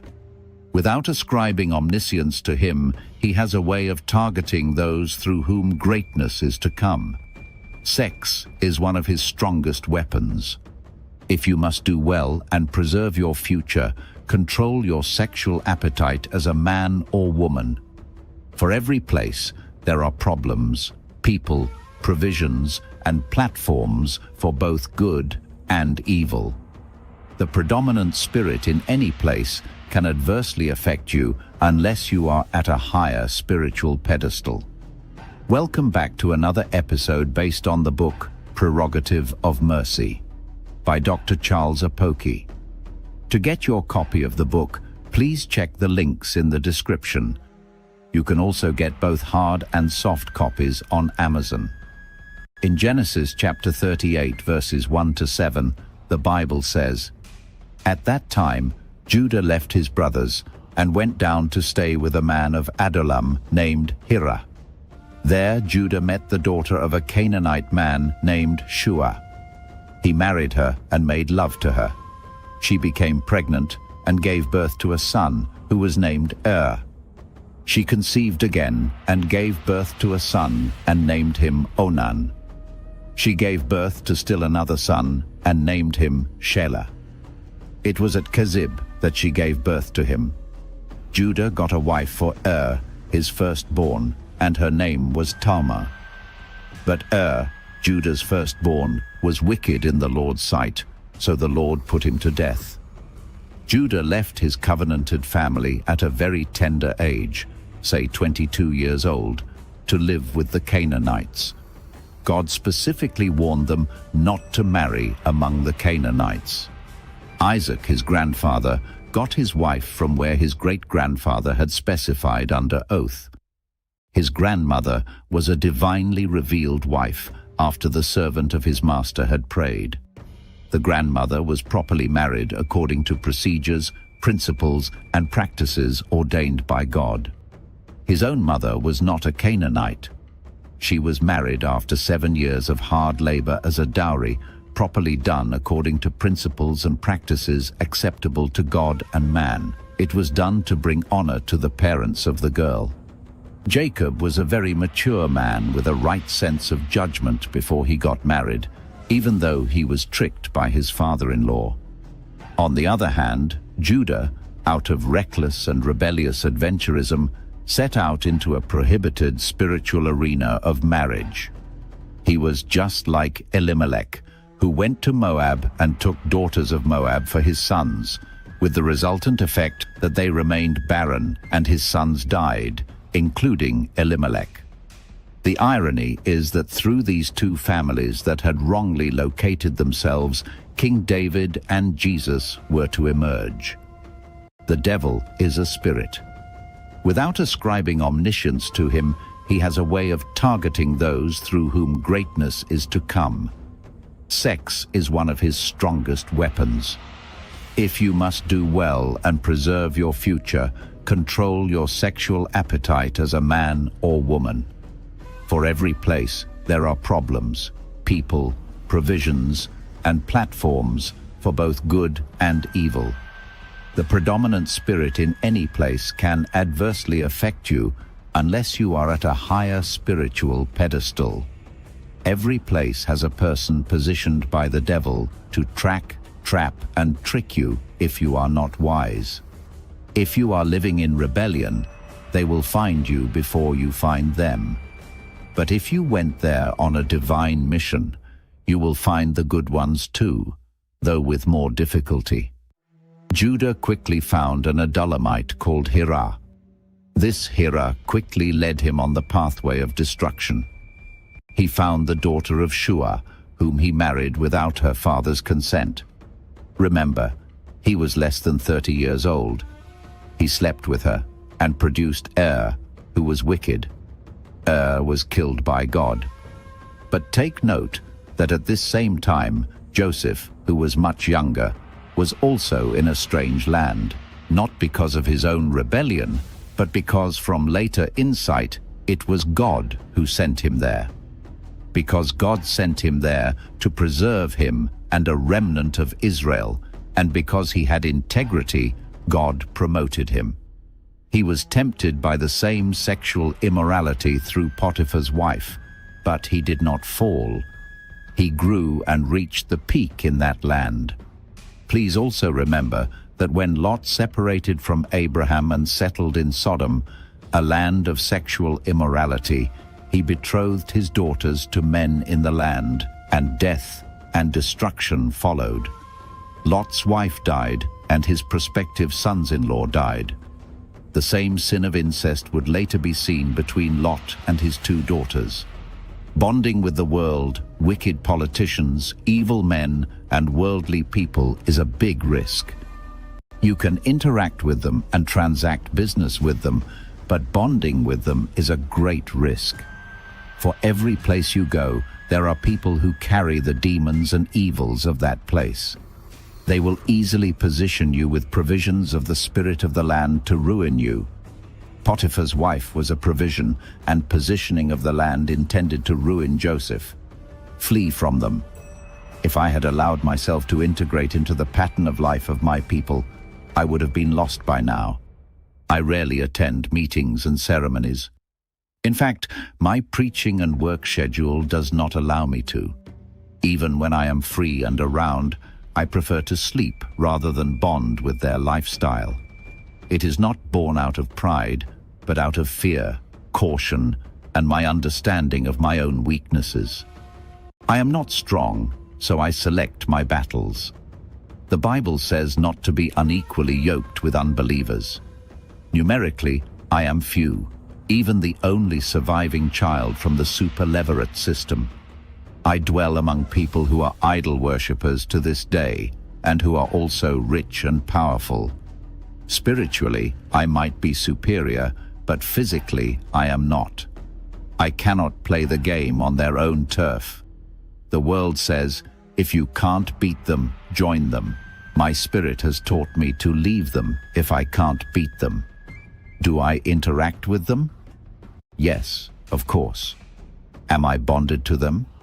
No. Politicians in Nigeria have a way of using the church for image laundering. They may already have perfected plans to manipulate electoral outcomes, yet they will invite a prominent pastor to pray for them. Afterwards, they will organize large interdenominational services, and many church leaders will be eager to associate themselves with political power.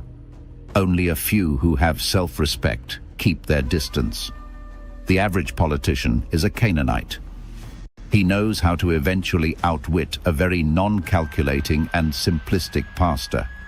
Once a pastor in Nigeria gets sucked into the political arena, he rarely comes out with good results, except for a few notable exceptions. I have seen respected church leaders lose their prophetic edge after becoming too closely associated with political interests. When spiritual leaders become unequally yoked with political power, they often find it difficult to maintain their independence, objectivity, and moral authority. I fear the trap of Canaanites. Judah's downfall began when he separated himself from God's covenantal principles and bonded with people and influences that God had warned against. Throughout Scripture, we see the dangers of unhealthy alliances and the consequences of compromising spiritual convictions. The lesson is clear. Interact with the world, but do not become bonded to its values. Guard your purpose, protect your destiny, and be careful who influences your life. Thank you for listening to this episode from Prerogative of Mercy. If this message has blessed you, challenged you, or strengthened your resolve to pursue God's purpose for your life, please get a copy of Prerogative of Mercy. The purchase links are available in the description. You can also get both hard and soft copies on Amazon. Share this message with others and join us again for another life-changing episode. God bless you. Welcome back to the video series on Power of Passion by Dr. Charles Apoki. To get your copy of the book, please check the links in the description. You can also get both the hard copy and the e-book on Amazon. In this episode, we will be discussing Keep Your Pace. Keep your pace in whatever race of life you have committed yourself to. If need be, increase it, but stay in the race.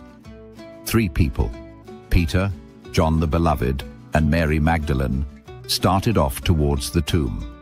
John most likely was young. He outran Peter. Peter kept his pace because he knew his strength was not as much as the other disciple, but he did not quit the race. In the race of life, we have different lanes and different paces, but we will all be rewarded if we persevere. Peter most probably outran Mary Magdalene, but she did not stop. That somebody overtook you in a race does not mean you should stop. Even if you were born the same day from the same womb, your names are different.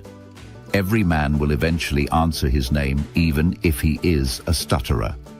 The first disciple arrived, and Peter also arrived. Peter arrived, Mary Magdalene arrived later, but she also got there.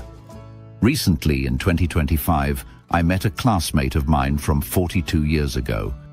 He was from a very rich background. They were brought to school in a limousine, when we were in secondary school. I was living in a slum, in a mud house. There were times we went to their home, and I always admired their wealth. When we met recently, he came with a big car. I also came with a big one. I showed him my school building. One was much bigger than his father's biggest house. He shook my hand and called me an achiever. My speed was slow. I even needed to climb from a pit to run with them. But I got there, and I will not stop now. Somebody might build a house before you. Do not stop. You will also build your own, maybe a newer model and a bigger one. You do not need to compete, compare, or contest with others. Just keep pace with the race at your own pace. Can you imagine India and China being among the 20 most powerful economies? Can you imagine India winning the Cricket World Cup? India learnt cricket from England, but they beat England. Football was introduced to Brazil by Europeans, but they have become masters of the game. TP Mazembe, the Congolese football club, came second among all the football clubs of the world, but football was introduced to them by Catholic priests. Do not stop. Keep up with the pace God has enabled you with, but do not quit. Age can limit you temporarily. Gender can limit you for a while, but do not let them stop you. Finance can limit you for a while, but do not stop dreaming. Save little by little. You will one day form a lake from the little springs of income. We started our school with 5 children, including my last child, while it was still dark. People ignored us, some avoided us, but today people are coming from all over to register their children. There was a time our toilets were not the best, but today our toilets are like hotel toilets. I know the things that are wrong with me, but I cannot wait for everything to be perfect before I set out to meet my generation. I will improve as I go along, but I refuse to be anchored to my past. Life is not a sprint, it is a personal race. Others may run faster, start earlier, or appear stronger, but your responsibility is to keep moving. Stay in your lane, maintain your pace, and refuse to quit. Persistence, not speed, determines arrival. Thank you for watching this episode of Power of Passion. If you enjoyed this video, please like, subscribe, and share. To get your copy of the book, check the links in the description below.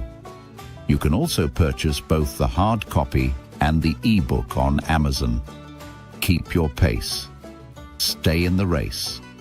Finish strong. God bless you. Welcome back to another episode based on the book Power of Passion by Dr. Charles Apoki. To get the book, please check the links in the description. You can also get both hard and soft copies on Amazon.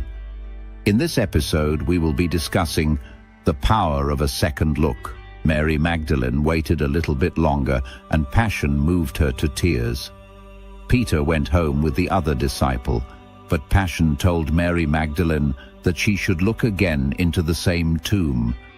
She bent down and saw two angels in white where Jesus' body had lain, one at the head and one at the feet. There is a level of intellectualism and there is a level of spiritual breakthrough. There is a well near every Ishmael. Until your eyes are opened, you might not see it. There is a ram near every Isaac who is bound that will cause him to be loosened. But until your eyes are opened as a result of passionate desire, you will remain bound. There are chariots of fire encamped around every fearful Christian. Until your eyes are opened, your fears will not go and your confidence will not grow.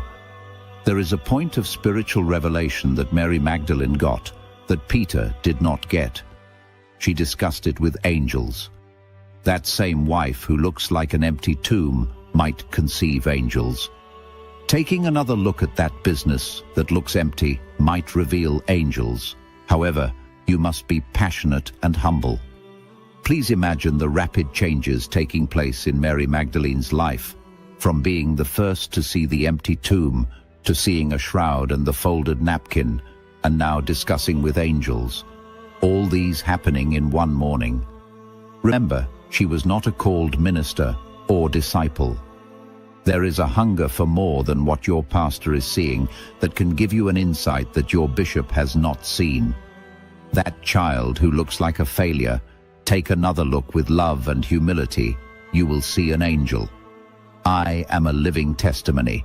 Nobody expected much from me. Ugheli was described as a hard town, but I bent down and took another look. If you give me American citizenship today in 2025, it will be difficult for me to accept.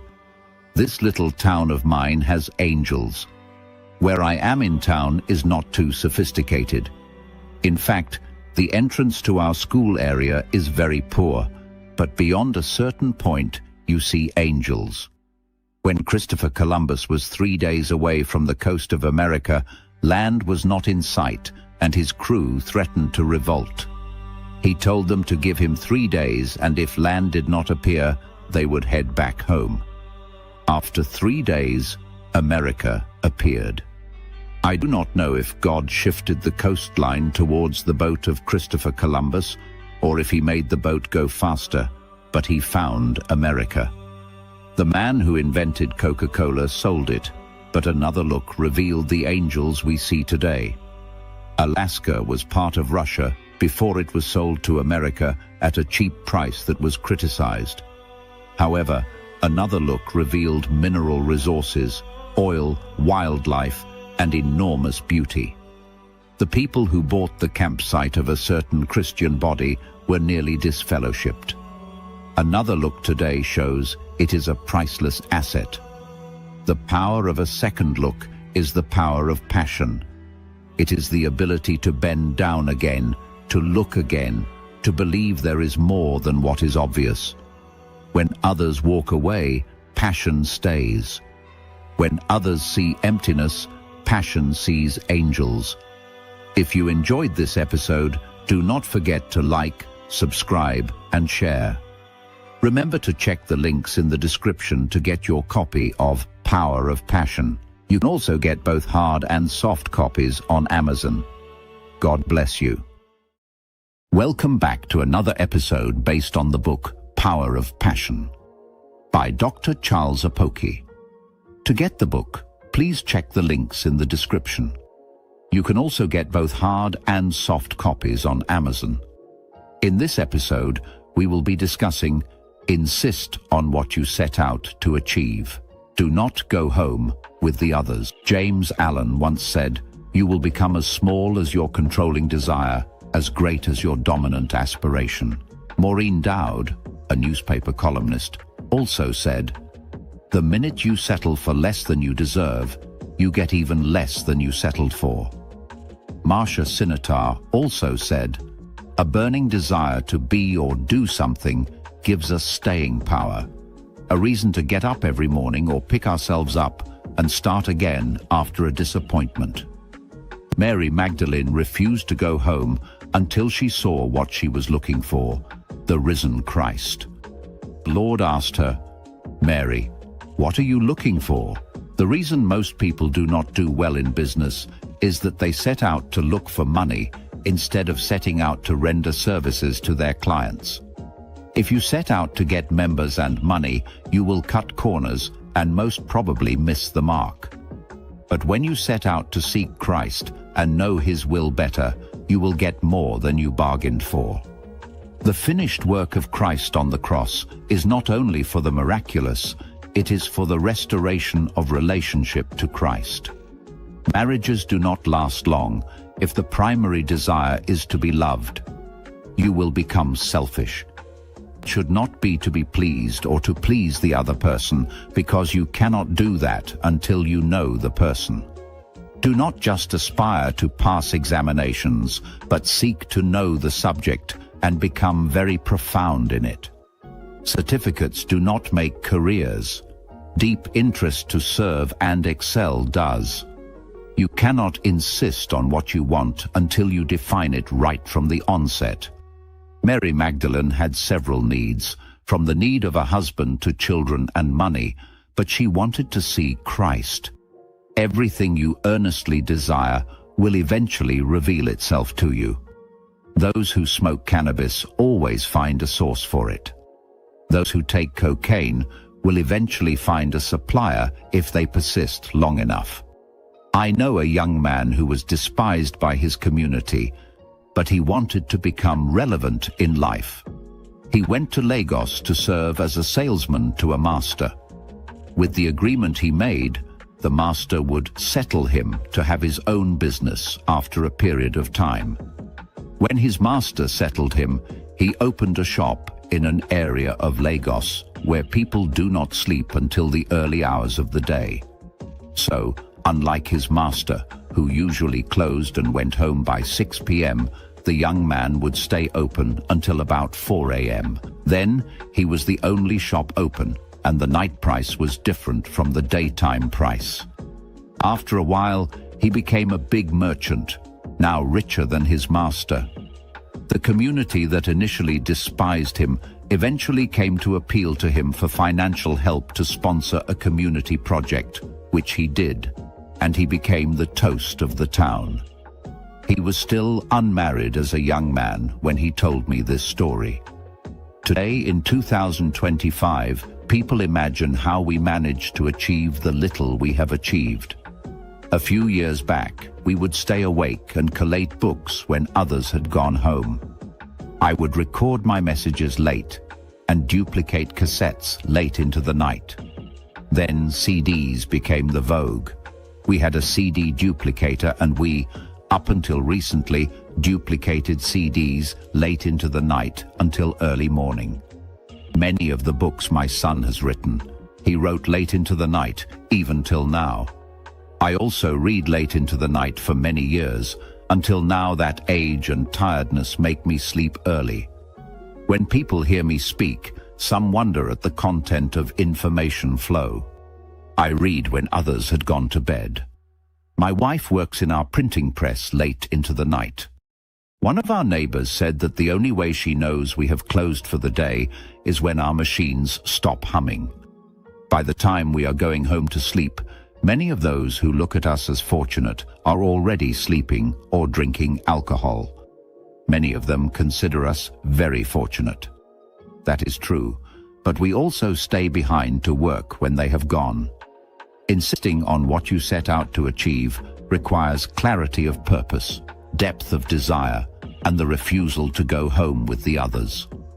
When your focus is right and your passion is defined, persistence will separate you from the crowd and position you for uncommon results.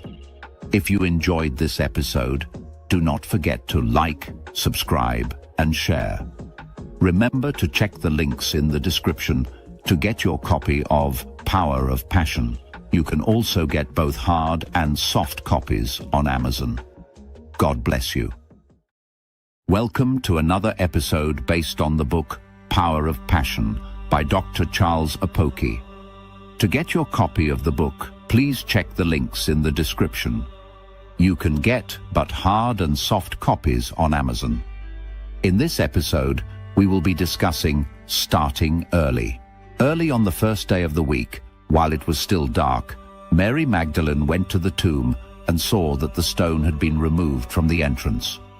In John chapter 20 verse 1, the Bible says that early on the first day of the week, while it was still dark, Mary Magdalene went to the tomb and saw that the stone had been removed from the entrance. Mary Magdalene set out when it was still dark. Most people who have excelled in life usually form their passion very early in life. Many of the great footballers like Ronaldo, Messi, Tevez, Pele, etc. started very early. Tiger Woods and the Williams sisters started very early to train for their future. Oprah Winfrey started to learn how to speak when she was still young. Barack Obama's mother started teaching him to speak when he was still young in Indonesia. Carlos Slim, one of the richest men on earth, who can spend $1,000 every minute and not run out of money in 100 years, started learning how to save and balance his accounts when he was still young. Jesus, at the age of 12, was very well aware of what he was on earth to do. In Proverbs chapter 22 verse 6, the Bible says, "Train up a child in the way he should go, and when he is old, he will not depart from it." If we leave the minds of our children without dreams and visions, the devil will fill them with all sorts of rubbish and evil. Punctuality is a common factor among those who do well in life.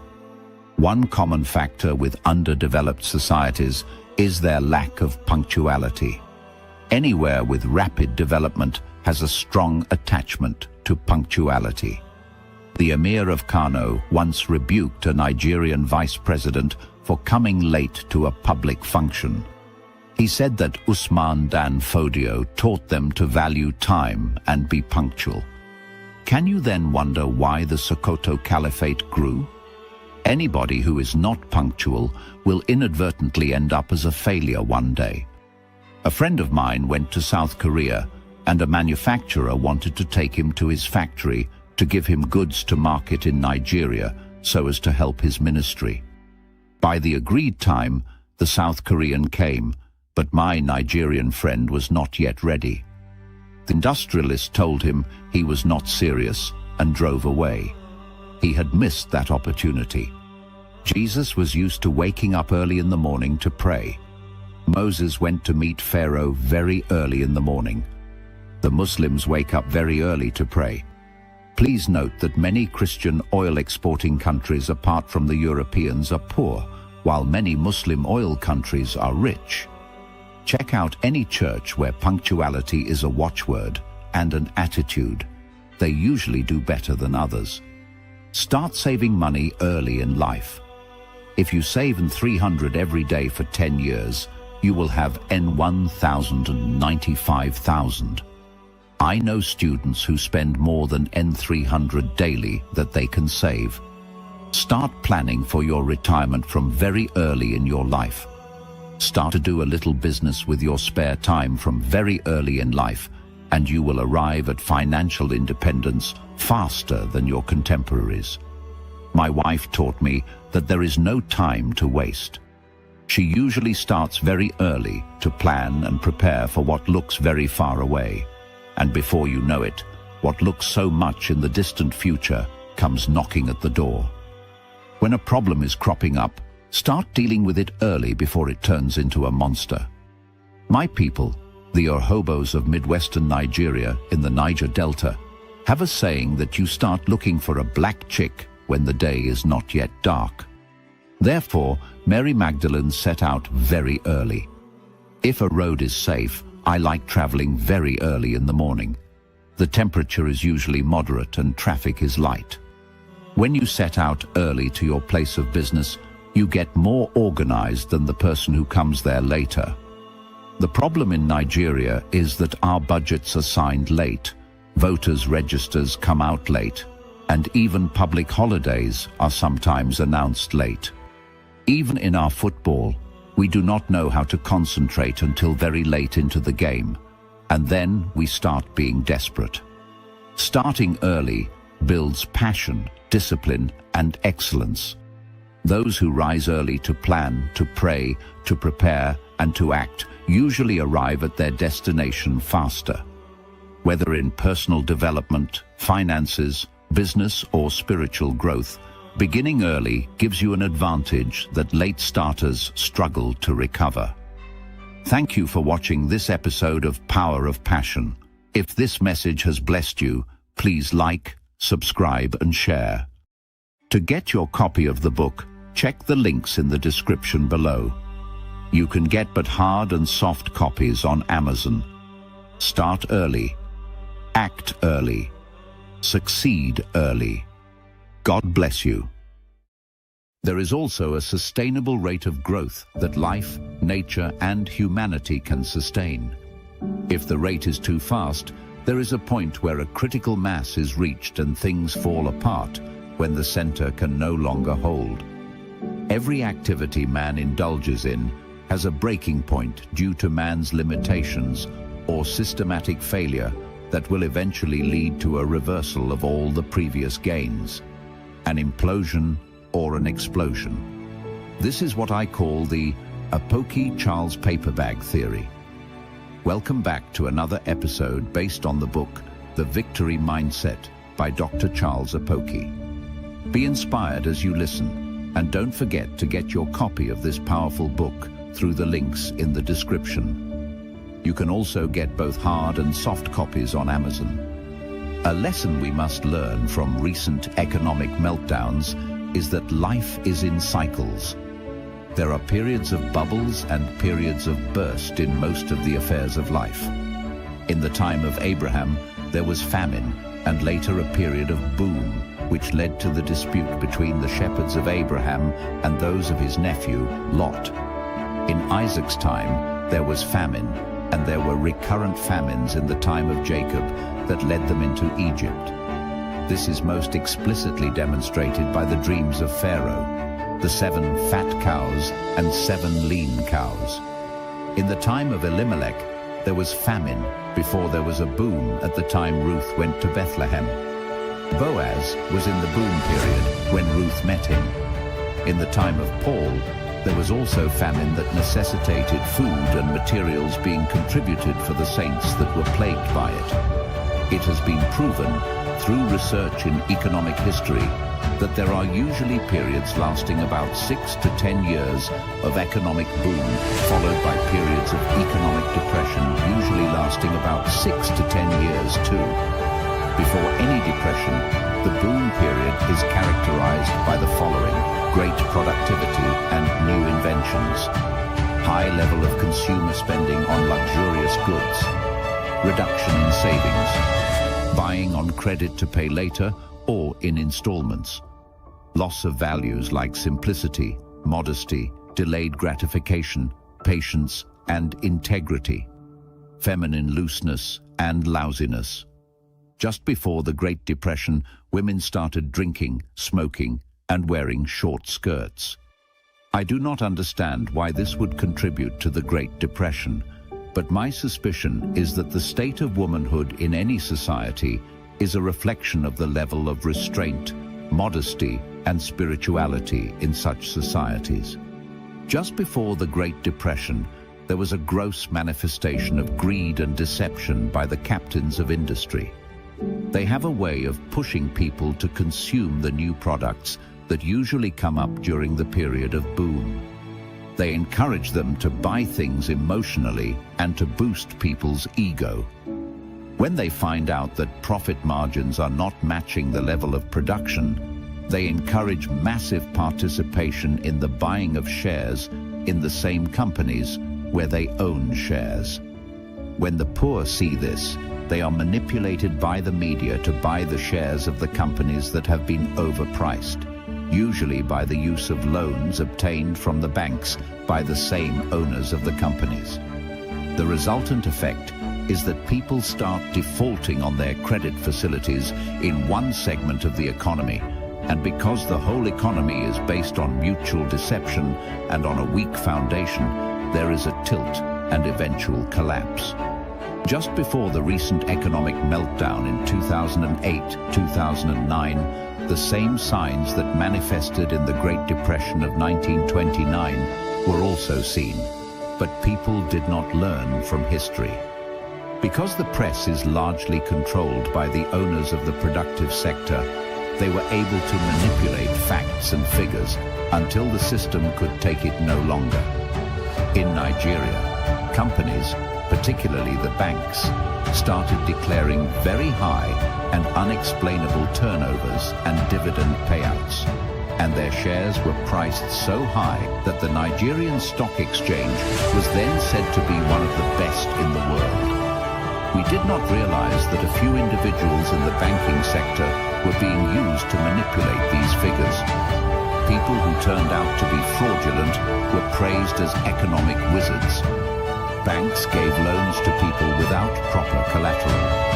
Some of the loans were secured with share certificates from the same banks that they obtained the loans from to buy the shares. The debtors were not willing to pay for the loans because they knew that the share certificates were worthless pieces of paper.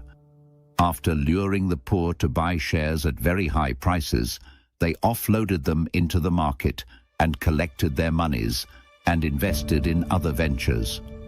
The resultant effect is that people started selling shares to recover their monies in a panic frenzy. In America, banks and mortgage companies gave out loans with hidden terms to the poor to buy houses that they were not qualified for and had no substantial income to pay for. The mortgage collapse in America contributed a great deal to the global economic meltdown. A lot of companies were paying very huge bonuses to these greedy company executives who were manipulating figures to sustain their employment. Even in Dubai, there were huge loans obtained to build high-rise buildings and non-productive infrastructure that did not contribute significantly to the productive capacity. In November 2009, Dubai defaulted on loans obtained to build these buildings. What can be deduced from all these is that anything, including the economy, that is founded on falsehood will eventually collapse, and anything that is not founded on gradualism, moderation, modesty, integrity, and frugality will fail. There is also a sustainable rate of growth that life, nature, and humanity can sustain. If the rate is too fast, there is a point where a critical mass is reached and things fall apart when the center can no longer hold. Every activity man indulges in has a breaking point due to man's limitations or systematic failure that will eventually lead to a reversal of all the previous gains, an implosion or an explosion. This is what I call the Apoki Charles paper bag theory. The problem with humanity is that we hardly learn from calamity. The previous discussion was on a global or national economic level. It will happen again on the same scale because people hardly learn from history. Secondly, It also happens more frequently on an individual basis if the principles of gradualism, moderation, frugality, and modesty are not applied in the period of personal boom. What should we do? Do not panic. This is the time to re-evaluate the situation using the following parameters. What have you lost? Properly evaluate what you have lost. It might not be up to what Job lost. Ask around. You will see that people have lost much more and have recovered. What do you have left? If you look carefully, you will find out that the devil cannot take away everything from you. There is always something left that God can multiply. What is it that you have ignored that is of salvageable value? One man's trash is another man's cash. What can you do with what you have left? There are some seeds that are dormant in your life. What you need is an unusual rain from heaven to make them grow. Where and whom do you go to for help and information? What do you need to restart? You will definitely need the following: divine instruction, relevant information, direction, encouragement, positive people. Do not be afraid to restart. Don't be ashamed to start small. Don't let self-blame deplete your sense of adventure. Don't be ashamed to ask for help. Redesign your lifestyle to suit present circumstances. Reduce cost, reduce waste, and unnecessary expenditure. Reuse things instead of discarding them when they still have economic value.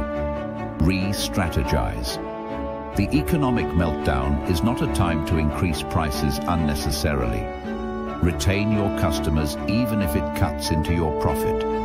You need re-education and retraining. Learn new skills in areas that are in demand. There are basic things that, despite economic meltdown, would still yield revenue: transport, education, affordable housing, food, security, recreation, psychological counseling. At any point in time, people will still eat, move, learn, and seek shelter. You can also invest wisely, even in difficult times. Opportunities still exist for those who are informed and strategic. It might surprise you to note that economic depression will occur again because systems built on weak foundations cannot stand forever. Economic depression is not the end. It is part of life's cycle. Those who understand the principles of discipline, adaptability, faith, and strategy will not only survive, but thrive. The key is to remain calm, think clearly, act wisely, and trust God for direction. Thank you for watching. If you enjoyed this episode, don't forget to like, subscribe, and share. Remember to check the links in the description to get your copy of The Victory Mindset. You can also get both hard and soft copies on Amazon. God bless you. From the moment a child is born, they realize that life is a constant battle of overcoming challenges. Despite having an omnipotent and ever-graceful God as our Father, we still have the responsibility of overcoming daily challenges. One major misconception is that the Christian life is always rosy, and victory is guaranteed simply by being associated with God's kingdom. Biblical and modern accounts of great men of faith prove that challenges and battles are inevitable parts of our walk with God. Before Roger Bannister broke the 4-minute mile barrier, medical experts thought it was impossible for human physiology. But when he broke it, others started breaking it more frequently. This shows it wasn't just a physical race, it was mental and psychological first. When the mindset is set right and overcome, the physical follows. This principle applies to every endeavor in life. The battle is won or lost in the mind first. God invested potentials in every one of us. The first step in achieving greatness is expressing these untapped potentials. Once expressed, the next challenge is developing them to their fullest, even from ground zero. Your current captivity, whether financial, emotional, or spiritual, doesn't have to be permanent. With the right mindset, you can turn any captivity around. The victory starts in your mind before it manifests in your circumstances. To get a copy of The Victory Mindset, Turning Your Captivity Around, please check the links in the description.